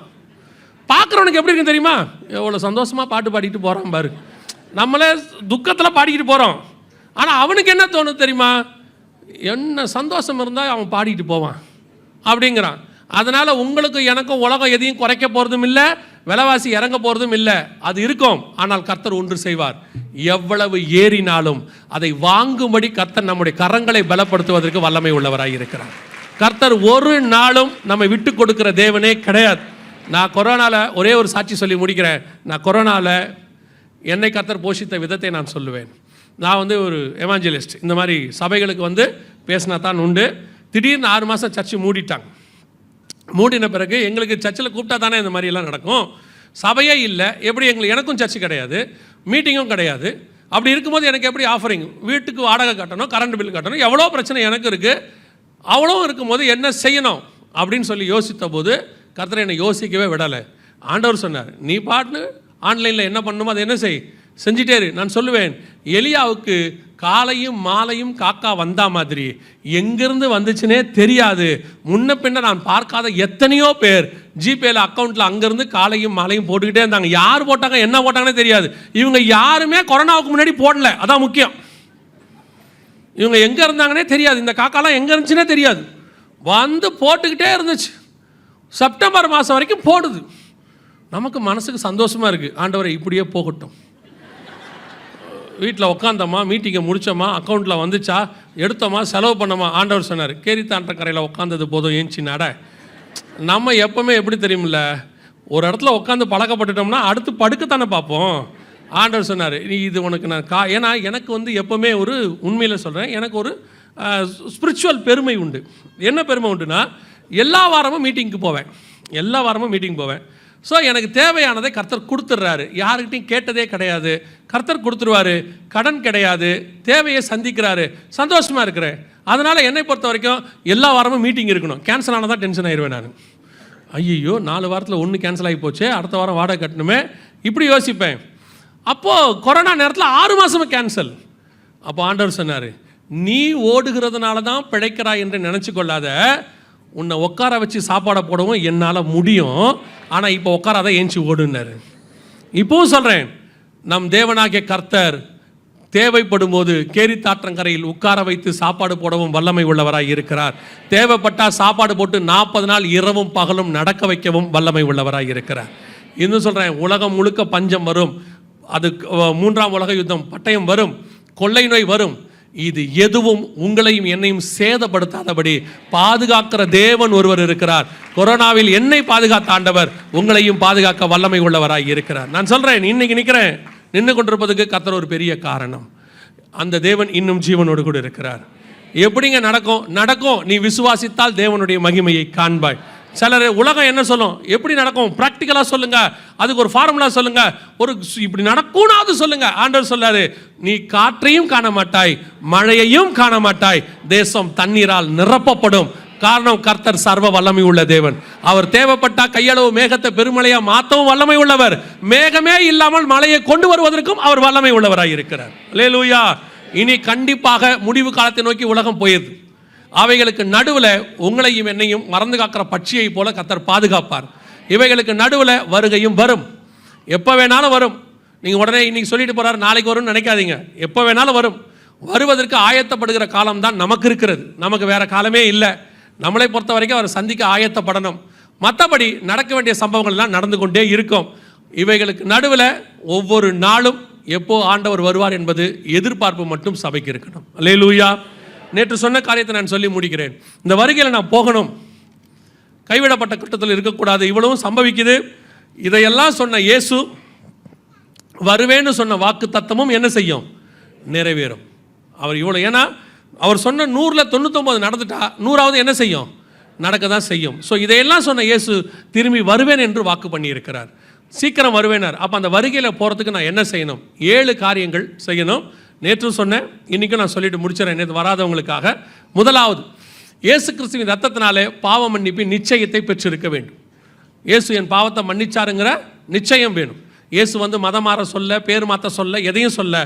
இயேசு சொன்னது ஒன்றே ஒன்று, மனம் திரும்புங்கள், பரலோக ராஜ்யம் சமீபமாக இருக்கிறது. உங்களுடைய பாவம் மன்னிக்கப்பட்ட நிச்சயம் வேணும். அதுக்கு நாங்கள் என்னங்க செய்யணும்? ஒன்றுமே செய்ய வேணாம். நீங்கள் இருக்கிற இடத்துல கண்களை மூடி, ஆண்டவரே என் பாவத்தை மன்னியும், உங்களுடைய பிள்ளையாக என்னை ஏற்றுக்கொள்ளும், உங்களுடைய ரத்தத்தால் கழுவுன்னு உண்மையாக சொல்லணும், இருதயத்தின் ஆழத்தில் இருந்து. ஏன்னா நாங்கள் முகத்தை பார்க்கிறோம், கர்த்தரோ இருதயத்தை பார்க்கிறார். நீங்கள் உண்மையாக சொல்லும்போது உங்கள் பாவங்களை அவர் மன்னிச்சாருன்னா உங்களுக்குள்ள ஒரு சந்தோஷம் வரும். அதற்கு பேர் ரட்சண்ய சந்தோஷம்னு பேர். வேற எதுனாலையும் அந்த சந்தோஷம் வராது. உங்கள் ஆத்மாவில் இருக்கிற பாவம் மன்னிக்கப்பட்ட உடனே அது சந்தோஷம் வரும். அந்த 51ஆம் சங்கீதத்தில் தாவீது சொல்கிறார் ரட்சண்ய சந்தோஷம்னு. அந்த சந்தோஷம் வரும். அதான் ஃபர்ஸ்ட். நான் வந்து தலைமுறையாக கிறிஸ்டினாக இருக்கிறேன், எங்கள் அப்பா அம்மா காலத்துலேருந்து இருக்கேன், நான் கூட ரட்சிக்க பண்ணுமா? அவங்களுடைய ரட்சிப்பு எனக்கு வராது.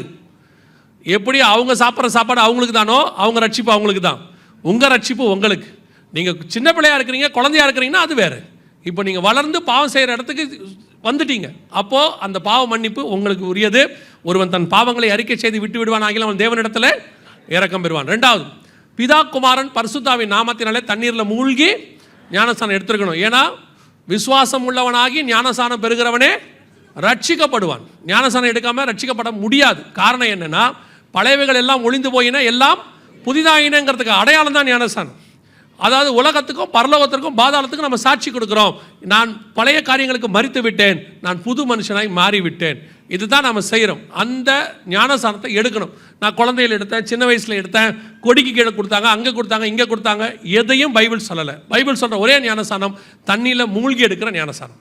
அதுக்கு பேர் பேப்டிசம்னு பேர். ஏன் அப்படின்னா கிரேக்க வார்த்தைக்கு பேப்டிசோ அப்படிம்பாங்க. பேப்டிசோனா மூழ்குதல்னு அர்த்தம். ஸோ தண்ணியில் மூழ்கி நீங்கள் எடுக்காவிட்டால் எடுக்கணும். இல்லைங்க குழந்தையில எடுத்த ஒரே ஞானஸ்தானம் தானே, அப்புறம் நான் திருப்பி எடுக்கணுமானா, குழந்தையில நீங்கள் எடுத்ததுக்கு பேர் என்ன கிடையாது, ஞானஸ்தானமே கிடையாது. நீங்கள் அப்படி ஒரு பேரை வச்சுக்கிட்டீங்க, அதனால் அந்த ஞானஸ்தானம் ஆகாது. நீங்கள் நிதானித்து பாவத்தை அறிக்கை செய்து அதற்கு பிறகு எடுக்கிறதுக்கு பேர் தான் ஞானஸ்தானம். 3வது, எபேசியர் 4:30 சொல்லுது, மீட்கப்படும் நாளுக்கென்று முத்திரையான பரிசுத்த ஆவியை துக்கப்படுத்தாதிருங்கள். பரிசுத்தான அபிஷேகத்தை நம்ம என்ன செய்யணும், பெற்றுக்கொள்ளணும். ஆவிக்குரிய சபையில் இருக்கும் பொழுது இங்கே நடக்கிற அபிஷேக கூட்டத்தில் கலந்து கொள்ளுங்க. பரிசுத்தாவின் அபிஷேகம் பெறாவிடால் ஒருவன் ஜலத்தினாலும் ஆவியினாலும் பெறவாவிடில் பரலோக ராஜ்யத்துக்குள் பிரவேசிக்க முடியாது. அவர் தான் மீட்கப்படும் நாளுக்கு என்று முத்திரை. ஸோ பரிசுத்த அபிஷேகத்தை பெற்றுக்கொள்ளணும். ஒருவேளை சபைக்கு வர முடியல, நான் தெரியாமல் வந்திருக்கிறேன், நான் எங்கள் வீட்டில் விட மாட்டாங்க அப்படின்னா நீங்கள் வீட்டிலையே ஜெபம் பண்ணுங்க. கதவை சாத்திட்டு யாரும் இல்லாத போது ஜெபம் பண்ணுங்க. தேவ ஆவியானவர் உங்களை நிரப்ப வல்லமை உள்ளவராய் இருக்கிறார். அல்லேலூயா. 4வது அப்போஸ்தலர் நடவடிக்கைகள் 2:40 சொல்லுது, வேறுபாடு உள்ள வாழ்க்கை, மாறுபாடான சந்தத்தை விட்டு விலகி உங்களை ரட்சித்துக் கொள்ளுங்கள்னு வசனம் இருக்கு. உலகத்துக்கு உங்களுக்கு என்ன இருக்கணும்? வித்தியாசம் இருக்கணும். உலகத்துக்கு ஒத்த வேஷம் தரிக்கக்கூடாது. நான் உலகத்துக்கு ஒத்த வேஷம் தரிப்பேன், அங்கே போனால் அந்த வேலை பார்த்துப்பேன், இங்கே வந்தால் இந்த வேலை பார்த்துப்பேன், அங்கே இருக்கும்போது சினிமா பாட்டு பாடிப்பேன், இங்கே வந்தால் சோத்திர பாட்டியும் பாடிப்பேன், அங்கே கெட்ட வார்த்தை பேசிப்பேன், இங்கே வந்தால் நல்ல வார்த்தை பேசிப்பேன்னா இல்லை. ஆண்டவர் தெளிவாக சொல்லிட்டாரு, கர்த்தர் தெய்வமானால் கர்த்தரிடத்தில் வாங்க, பாகால் தெய்வமானால் பாகால் இடத்துல போங்கள். 2 நினைவுகளால் குந்தி குந்தி நடக்கிறவர்கள் என்ன செய்ய முடியாது? நீங்கள் போய் சேர முடியாது. ஆண்டவர் தெளிவாக சொல்லி இருக்கிறார். சில நேரத்தில் அதை விட்டுட்டு வரதுக்கு கொஞ்சம் பேர் கஷ்டமாக இருக்குது. எப்படிங்க அதெல்லாம் விட்டு வரது? அதில் நஷ்டம் வராதா? வராது. நான் சொல்கிறேன், எல்லாத்தையும் விட்டுட்டு கிறிஸ்துவின் பின்னாடி வாங்க. அவர் நஷ்டப்படுத்தாமல் உங்களை உயர்த்தி ஒரு இடத்தில் உட்கார வைக்க வல்லமை உள்ளவராக இருப்பார் என்பதற்கு நான் சாட்சியாக இருக்கிறேன். அவ்வளோதான். கர்த்தர் சொன்னால் உலகத்தை நீங்கள் விட்டுட்டு ஆண்டவர் என் பின்னே சிலுவை என் முன்னே வந்து பாருங்க, கர்த்தர் ஆசீர்வதிக்க வல்லமை உள்ளவர். இது வரைக்கும் கர்த்தரை நோக்கி பார்த்தவர்கள் கெட்டு போனதாக சரித்திரமே இல்லை. அவரை நோக்கி பார்த்தவர்கள் வெக்கப்பட்டு போனதே கிடையாது. உலகத்துக்கு ஒத்த வேஷம் சபை தரிக்க கூடாது. சபை எப்பொழுதுமே கேர்ஃபுல்லாக இருக்கணும். சபையில் உட்காந்துருக்க உங்களுக்கும் சொல்கிறேன், நடத்துகிறவங்களுக்கும் சொல்கிறேன், ரொம்ப கேர்ஃபுல்லாக இருக்கணும். காலையிலையும் ஆண்டவர் அதான் சொன்னார், தோட்டத்துக்குள்ளே வயலுக்குள்ளே என்ன வந்துடக்கூடாது? கலைகள் வந்து விதைக்கப்படக்கூடாது. எல்லா ஃபேண்டசியான காரியம், காலத்துக்கு ஏற்ற மாதிரி மாடர்னைஸ்டு, இப்போ ஏற்ற மாதிரி டியூன்ஸு, நல்லா தெரிஞ்சுக்கொள்ளுங்க. கர்த்தரிடத்துலேருந்து வரக்கூடிய எதையும் நாம் அக்செப்ட் பண்ணிக்கிறோம். உலகத்திலேருந்து வரக்கூடிய எதுக்கும் இங்கே அனுமதி கிடையாது. அப்படி மீறி அனுமதி கொடுத்தீங்கன்னா அது கலையாக மாறிடும். ஒரு நாள் அது உங்களுக்கே வினையாகி மாறிடும். உலகத்துக்கு நோ சொல்லுங்க, தைரியமாக சொல்லுங்க. கர்த்தர் உங்களுக்காக வைராக்கியம் பாராட்ட வல்லமை உள்ளவராக இருக்கிறார். 5வது சுவிசேஷம் அறிவித்தல் உங்கள் மேல் விழுந்த கடமை. ஒவ்வொருத்தரும் பரலோகத்துக்கு போகும்போது இங்கேருந்து ஆத்துமாக்களை தான் கொண்டு போக முடியும். உங்களுக்கு தெரியும்னு நினைக்கிறேன். நீங்கள் வெளிநாட்டுக்கு போகும்போது அங்கே செலவு பண்ணுறதுக்கு அல்லது அங்கே நீங்கள் செட்டில் ஆக போகிறீங்கன்னா இங்கே இருக்கிற எல்லாத்தையும் அந்த ஊர் கரன்சிக்கு என்ன பண்ணிவிடுவீங்க? மாற்றிடுவோம், எக்ஸ்சேஞ்சுன்னு சொல்லுவாங்க. அதே மாதிரி நான் பரலோகத்துக்கு போகும்போது இங்கே இருக்கக்கூடிய உங்களுடைய மொத்த சொத்தையும் பரலோகத்துக்கு கொண்டு போக முடியும். ஆனால் ஒரே ஒரு வாய்ப்பு, அங்கே இருக்கிற கரன்சிக்கு இதை மாற்றிடணும். அங்கே இருக்கிற என்னங்க கரன்சி எப்படி மாற்றணும்? வெரி சிம்பிள், எல்லாத்தையும் ஆத்மாவாக மாற்றிடுங்க. எவ்வளோக்கள் ஆத்மாதாயம் பண்ண முடியுமோ அவ்வளோக்கள் ஆத்மாதாயம் பண்ணுங்க. சுவிசேஷம் அறிவித்தல் உங்கள் மேல் விழுந்த எவ்வளோக்கெவ்வளோ எக்ஸ்சேஞ்ச் ஆத்மாவாக மாற்றிட்டீங்களோ அத்தனையும் பரலோகத்தில் வந்து நிற்கும். பரலோகத்தில் உங்களோட கூட வரப்போகிறது ஒன்றே ஒன்று தான், நீங்கள் சம்பாதிக்கிற ஆத்மா மட்டும். நீங்கள் வச்சுருக்கிற நகை, நட்டு, போல்ட்டு, ஸ்க்ரூ டிரைவர், ஸ்பேனரு, அப்புறம் பட்டம், பதவி, அப்புறம் உங்கள் அம்மாவுக்கு அவங்க அம்மா கொடுத்த புடவை, அவங்க அப்பாவுக்கு அவங்க அப்பா கொடுத்த காரு, ஒன்றும் வராது. வருகை முந்தினாலும் வராது, மரணம் முந்தினாலும் வராது. உங்களுக்கே நல்லா தெரியும், மரணம் முந்துச்சுன்னா எதையும் அவன் கொடுக்க மாட்டான். போட்டிருக்கிற மோதிரத்தையும் கழட்டிட்டு தான் விட போகிறான், எல்லாத்தையும் உருவி எடுத்துருவான். வருகை முந்துச்சுனாலும் நீங்கள் கொண்டு போக முடியாது. இப்போவே எவ்வளோக்கு எவ்வளோ ஆத்மாதாயம் பண்ண முடியுமோ ஆத்மாதாயம் பண்ணுங்க. சுவிசேஷன் சொல்லுங்க. நீங்கள் தண்ணி மேலே விதையை போடுங்க, விளைய செய்கிறவர் ஒருத்தர் இருக்கிறார். அல்லேலூயா. 6வது இயேசு வருவார் என்பதை ஒவ்வொரு நாளும் விசுவாசிக்கணும். சும்மா ஏதோ 2-3 நாள் கூட்டம் வச்சாங்க, கேட்கறதுக்கு எல்லாம் பயமாக இருந்துச்சு, இயேசு வராராம் அப்படின்ட்டு ஒரு வாரம் கழிச்சு நார்மல் ஆகிடக்கூடாது. இன்னையிலேருந்து நம்ம கூட அது ஒரு தீப்பொறி மாதிரி மாறிடணும். படுக்க போகும்போது, ஆண்டவரே ராத்திரி வேளையில் நம்முடைய வருகை இருக்குமானால் நான் எடுத்துக்கொள்ளப்பட வேண்டும். காலையில் எழுந்திருக்கும் போது முதல் ஜெபம், ஆண்டவரே இந்த பகல் வேளையில் நம்முடைய வருகை இருக்குமானால், அந்த வாஞ்சிக்க தொடங்கிடணும். அதில் நம்ம பங்கடையணுங்கிற விருப்பம் வந்துடணும். ஆட்டோமேட்டிக்காக அதுக்கென்று வாழ தொடங்கிடுவோம். அதுக்கு தான் சொல்கிறேன், அந்த விருப்பம் வந்துடுச்சுன்னா நம்ம வாழ்க்கை லைஃப் ஸ்டைலே அப்படி மாறிடும். 7வது கடைசியாக முடிவு பரியந்தம் நிலை நிற்கிறவனே ரட்சிக்கப்படுவான். இந்த 6லும் நீங்கள் முடிவு பரியந்தம் நிற்கணும். அடைந்த ரட்சிப்பு, எடுத்த ஞானசானம், பெற்றுக்கொண்ட அபிஷேகம், வாழ்கிற வேறுபாடுள்ள வாழ்க்கை, சொல்கிற சுவிசேஷம், விசுவாசிக்கிற வருகை, இந்த 6லும் கடைசி வரைக்கும் இயேசு வர வரைக்கும் நின்னீங்கன்னா கர்த்தருடைய வருகையில் பிரவேசிப்பது எளிது. அல்லேலூயா. நாம் ஜெபிக்க போகிறோம். எழுந்திருக்கலாமா? நாம் எல்லாரும்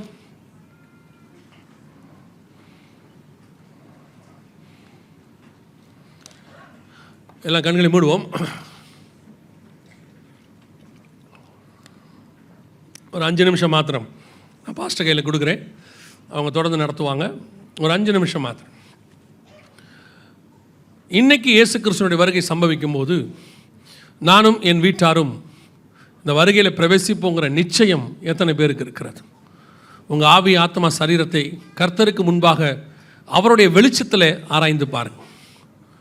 உங்கள் ஆத்மா அவருக்கு முன்பாக எப்படி இருக்கிறது? சங்கீதக்காரன் 2 காரியத்தை சொல்லுகிறான். என் ஆத்துமா மண்ணோடு ஒட்டி இருக்கிறது. இன்னொரு இடத்துல சொல்கிறாரு, என் ஆத்துமா மான்கள் நீருடையை வாஞ்சிக்கிறது போல உம்மை வாஞ்சிக்கிறது. நம்முடைய ஆத்துமா மண்ணோடு ஒட்டிக்கிட்டு இருக்குதா? எப்போ பார்த்தாலும் இந்த பூமிக்குரிய சிந்தனை, அதை வாங்கணும், இதை வாங்கணும், அப்படி செய்யணும், இப்படி செய்யணும், அங்கே சாதிக்கணும், இங்கே சாதிக்கணும், பிள்ளைகளுடைய எதிர்காலம், பேர பிள்ளைகள் எதிர்காலம், இப்படின்னு உங்கள் ஆத்துமா மண்ணோடையே ஒட்டிக்கிட்டு இருக்குதா? ஏதோ சர்ச்சுக்கு வரும்போது மட்டும் ஆண்டவரை பற்றின நினைப்பு, ஜெபம் பண்ணுறதுக்கு கூட நேரம் இல்லை.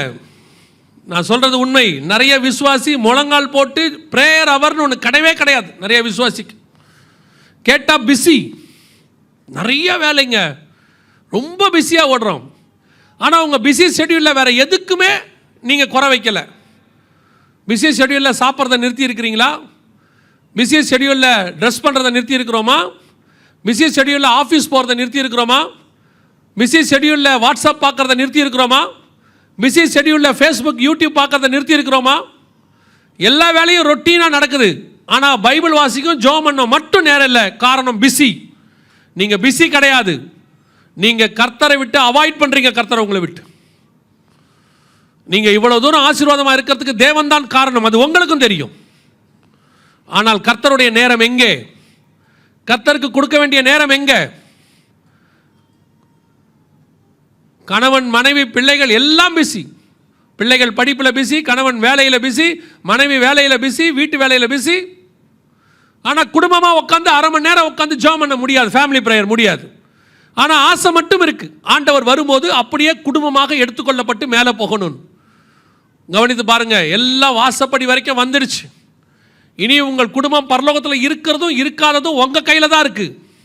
ஏன்னா வசனம் தெளிவாக சொல்லுது, நம்மை நாமே நிதானித்து அறிந்தோமானால் நாம் நியாயம் தீர்க்கப்படும். சில ஊழியக்காரங்க கூட ஜெபம் பண்ணுறது கிடையாது. முழங்கால் போட்டு ஊழியம் பண்ணுறோங்கிறத அட்வான்டேஜாக வச்சுக்கிட்டு முழங்கால் போட்டு ஜெபம் பண்ணுற அளவுக்கு ஊழியக்காரங்களுக்கு கூட நேரம் இல்லை. மனுஷனை ஏமாத்திரலாம், கர்த்தரை ஏமாற்ற முடியாது. கர்த்தர் வந்துகிட்டு இருக்கிறார். நீங்கள் மனுஷனுக்கு இல்லை, கர்த்தருக்கு தான் உண்மையாக இருக்கணும். ஒப்பு கொடுங்க பார்ப்போம். வருகையில் நீங்கள் போவீங்கிற நிச்சயம் இருக்குதா? உங்கள் ஆவி, ஆத்மா, சரீரம் கர்த்தருக்கு முன்பாக உண்மையாக இருக்குதா? அடுத்தவங்களுடைய பொருளை ஏமாற்றாமல் இருக்கிறீங்களா? வாங்கின பொருளை திருப்பி கொடுத்துருக்கிறீங்களா? வாங்கின பணத்தை திருப்பி கொடுத்துருக்கிறீங்களா? நீங்கள் ஏமாற்றாமல் இருக்கிறீங்களா? துணிகரமாக நிறைய பேர் இன்னைக்கு கர்த்தர் பார்த்துட்ருக்கிறார்.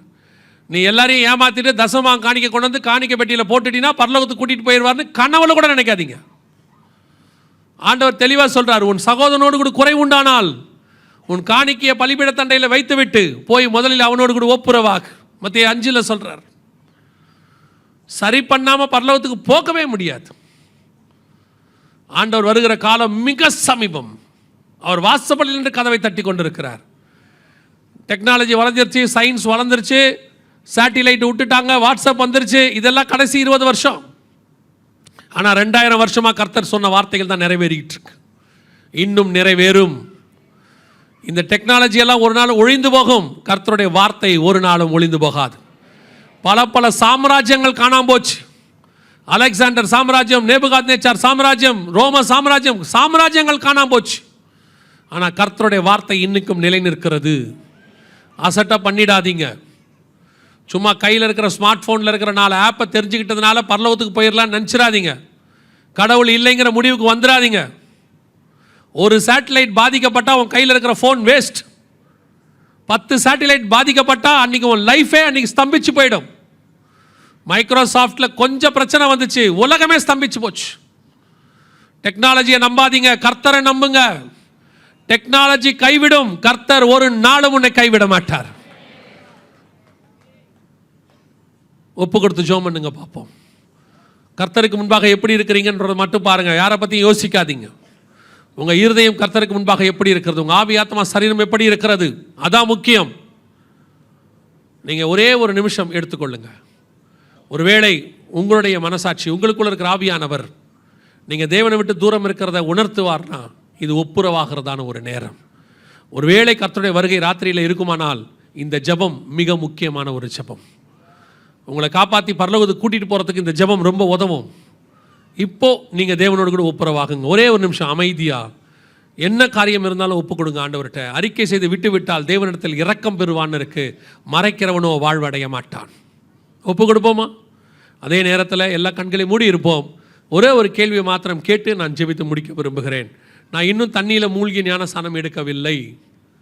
இது வரைக்கும் அதை நான் அசட்டை பண்ணிட்டேன், கீழே எடுக்காமல் விட்டுட்டேன், அல்லது எனக்கு தெரியாது, நான் குழந்தையில் எடுத்தது போதும்னு நினச்சேன், இன்னைக்கு கர்த்தர் எனக்கு உணர்த்தி இருக்கிறாரு, நான் தண்ணியில் மூழ்கி ஞானஸ்நானம் எடுக்க விரும்புகிறேன்னு சொல்கிறவங்க, நேற்று கை தூக்குனவங்க இல்லை, இன்னைக்கு எடுக்க விரும்புகிறவங்க மாத்திரம் உங்கள் கரங்களை உயர்த்துங்க பார்ப்போம். உங்களுக்காக நாங்கள் ஜெபிக்க போகிறோம். ஞானஸ்நானத்துக்கு ஒப்பு கொடுக்குறவங்க வேறு யார் இருக்குது? நல்ல கரங்களை உயர்த்துங்க. அது உங்களுக்கும் தேவனுக்கும் உள்ளது. மற்றவங்கள பற்றியெல்லாம் கவலைப்பட வேண்டிய அவசியமே கிடையாது. அநேகர் இருக்கிறீர்கள், மேலேயும் கை தூக்கியிருக்காங்க, இங்கேயும் பின்னாடி நிறைய பேர் இருக்கிறாங்க.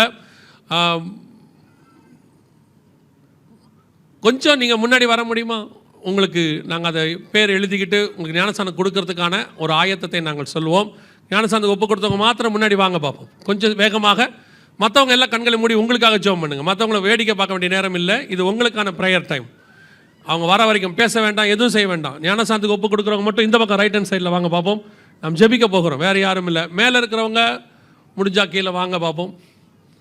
இன்னும் வேறு யார் இருக்கிறீங்க? உங்களுக்காக நான் ஜெபிக்க. மற்றவங்க எல்லாரும் கண்களை மூடி ஜெபம் பண்ணுங்கள். இது வேடிக்கை பார்க்குற நேரமே இல்லை. இது உங்களுக்கான ஜெபம் பண்ணுற நேரம். நீங்கள் உங்களுக்காக ஜெபம் பண்ணுங்கள். ஞானஸ்நானத்துக்கு ஒப்பு கொடுத்தவங்க அவங்க வருவாங்க, அவங்களுக்காக நம்ம ஜெபம் பண்ண போகிறோம். இது உங்களுக்காக நீங்கள் ஜெபிக்கிற நேரம். வாலண்டியர்ஸ் அவங்கள மட்டும் பாருங்கள். நம்ம எல்லாம் கண்களை மூடுவோம். நாம் ஜெபிக்க போகிறோம். இப்பொழுது ஞானஸ்நானம் எடுத்தவர்களுக்காக ஜெபிக்க போகிறோம். மற்றவங்க ஞானஸ்நானம் எடுக்கிறவங்க ஃப்ரெண்டில் வந்துட்டே இருங்க. நீங்கள் எடுக்க ஒப்பு கொடுத்தவங்க எல்லாம் ஃப்ரெண்டில் வாங்க.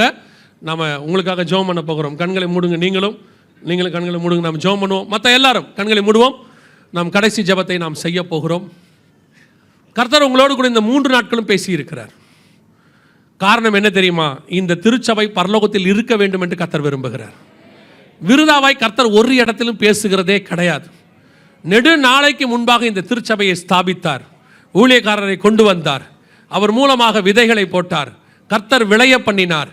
இன்னைக்கு ஒரு விருட்சமாய் மாற்றி இருக்கிறார். இந்த கனிகளை கொய்து கொண்டு போகும்படி நேசர் வரப்போகிறார். ஆயத்தப்படுத்தினதுக்கு இதுக்கு தான் காரணம். இத்தனை வருஷம் நீங்க வந்ததுக்கு காரணம் என்ன தெரியுமா? கிறிஸ்தவர்கள் என்பதற்காக அல்ல. கர்த்தர் உங்களை ஆயத்தப்படுத்தி கொண்டிருந்தார். உங்களை கொண்டு போய் பரலோகத்தில் வைக்க போகிற நாள் நெருங்கி இருக்கிறது. கர்த்தருடைய நாள் மிக சீக்கிரம் வரப்போகிறது. சியோனிலே எக்காலம் ஊதுங்கள், எச்சரிக்கை சத்தமிடுங்கள், இதோ கர்த்தருடைய நாள் வருகிறது. ஆயத்தப்படுத்தின நாள் வந்துருச்சு. நாம் எல்லாம் ஒப்பு கொடுத்து நம்மளை சரி பண்ணுறதுக்கு தான் நேரம் இருக்கு. ஒப்பு கொடுப்போமா? எல்லா கரங்களை தேவனுக்கு நேராக உயர்த்தி ஒப்பு கொடுத்து ஜெபம் பண்ணுவோமா? சர்வ வல்லமையுள்ள எங்கள் தகப்பனே, இந்த 3 நாட்களுக்காக உமக்கு ஸ்தோத்திரம். கிருபையுள்ள கரத்தில் எங்களை தாழ்த்துகிறோம். நீர் வரும்பொழுது நாங்கள் உமக்கு முன்பாக நிற்க பாத்திரவான்களாக இருக்கும்படிக்கு ஒவ்வொரு நாளும் எங்கள் ஆவி, ஆத்மா, சரீரத்தை பத்திரமாய் பாதுகாத்துக் கொள்ள கர்த்தர் கிருபை தருவீராக. எங்களுக்கும் எங்கள் குடும்பத்துக்கும் விரோதமாய் உருவாக்கப்படுகிற எல்லா ஆயுதங்களும் வாய்க்காதே போவதாக. எங்களை பின்னோக்கி இழுக்க பார்க்கிற, உலகத்தில் இழுக்க பார்க்கிற எல்லா காரியங்களும் இயேசுவின் நாமத்தினால கடுந்தாப்புறப்படுத்துகிறோம்.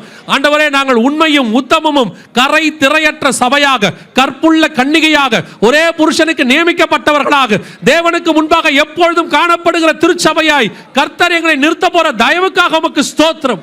வெள்ளை அங்கிகளை தரித்துக் கொண்டு, தங்கள் கைகளிலே குருத்தோலைகளை பிடித்துக் கொண்டு, ஆண்டவரே, நாங்கள் சிங்காசனத்துக்கு முன்பாக நிற்க கிருபை பாராட்டுங்கப்பா. ஆண்டவரே, இங்க இருக்கிற ஒவ்வொருத்தருக்காய் நான் ஜெபிக்கிறேன். ஒவ்வொரு குடும்பத்துக்காய் நாங்கள் ஜெபிக்கிறோம். வேறு சபையிலிருந்து வந்தவர்களுக்காக நாங்கள் ஜெபிக்கிறோம். எப்படி ஆகிலும் நீர் வரும்பொழுது நாங்கள் உமக்கு முன்பாக நிற்கணும். ஆண்டவரே, கிருபை பாராட்டுங்க, ஆசீர்வதிங்கப்பா. ஆண்டவரே, ஸ்நானத்துக்கு ஒப்பு கொடுத்த பிள்ளைகளுக்காய் ஸ்தோத்திரம். நேற்றும் இன்றும் ஒப்பு கொடுத்த ஒவ்வொரு பிள்ளைகளையும் கர்த்தர் ஆசீர்வதியும். சீக்கிரம் எடுக்க கிருபை பாராட்டும். ஆண்டவரே, இதையே கர்த்தர் கனப்படுத்துவீராக. உடைய வருகைக்கு ஆண்டவரே அவர்கள் ஆயத்தப்பட கர்த்தர் கிருபை தாரும். ஆசீர்வதிங்கப்பா. இந்த சபைக்காக ஆண்டவரே, உடைய ஊழியக்காரருக்காக, தூரத்திலே ஆண்டவரே குடும்பமாய் ஊழியம் பண்ணி கொண்டிருக்கிற ஊழியக்காரருக்காக, இங்கே ஊழியம் பண்ணி கொண்டிருக்கிற ஆண்டவரே போதகருக்காக, அவர் குடும்பத்துக்காக, ஒவ்வொருத்தருக்காய் நாங்கள் ஜெபிக்கிறோம். ஒவ்வொருத்தரையும் கர்த்தர் ஆசீர்வதிப்பீராக. இந்த ஊழியத்துக்கு துணையாய் ஆண்டவரே, உறுதுணையாய் ஒத்துழைக்கிற, உழைக்கிற, கொடுக்கிற, ஜெபிக்கிற அத்தனை பேரையும் கர்த்தர் ஆசீர்வதிப்பீராக. ஆண்டவரே, இவ்வளவு தூரம் புறப்பட்டு வந்திருக்கிறாங்கப்பா, திருப்பி சுகபத்திரமாய் வீடு போய் சேர கிருபை பாராட்டும். எங்கள் ஆண்டவர் இயேசு கிறிஸ்துவின் நாமத்தினாலே ஒப்பு கொடுத்து ஆசீர்வதித்து ஜெபிக்கிறோம் எங்கள் ஜீவனுள்ள நல்ல பிதாவே.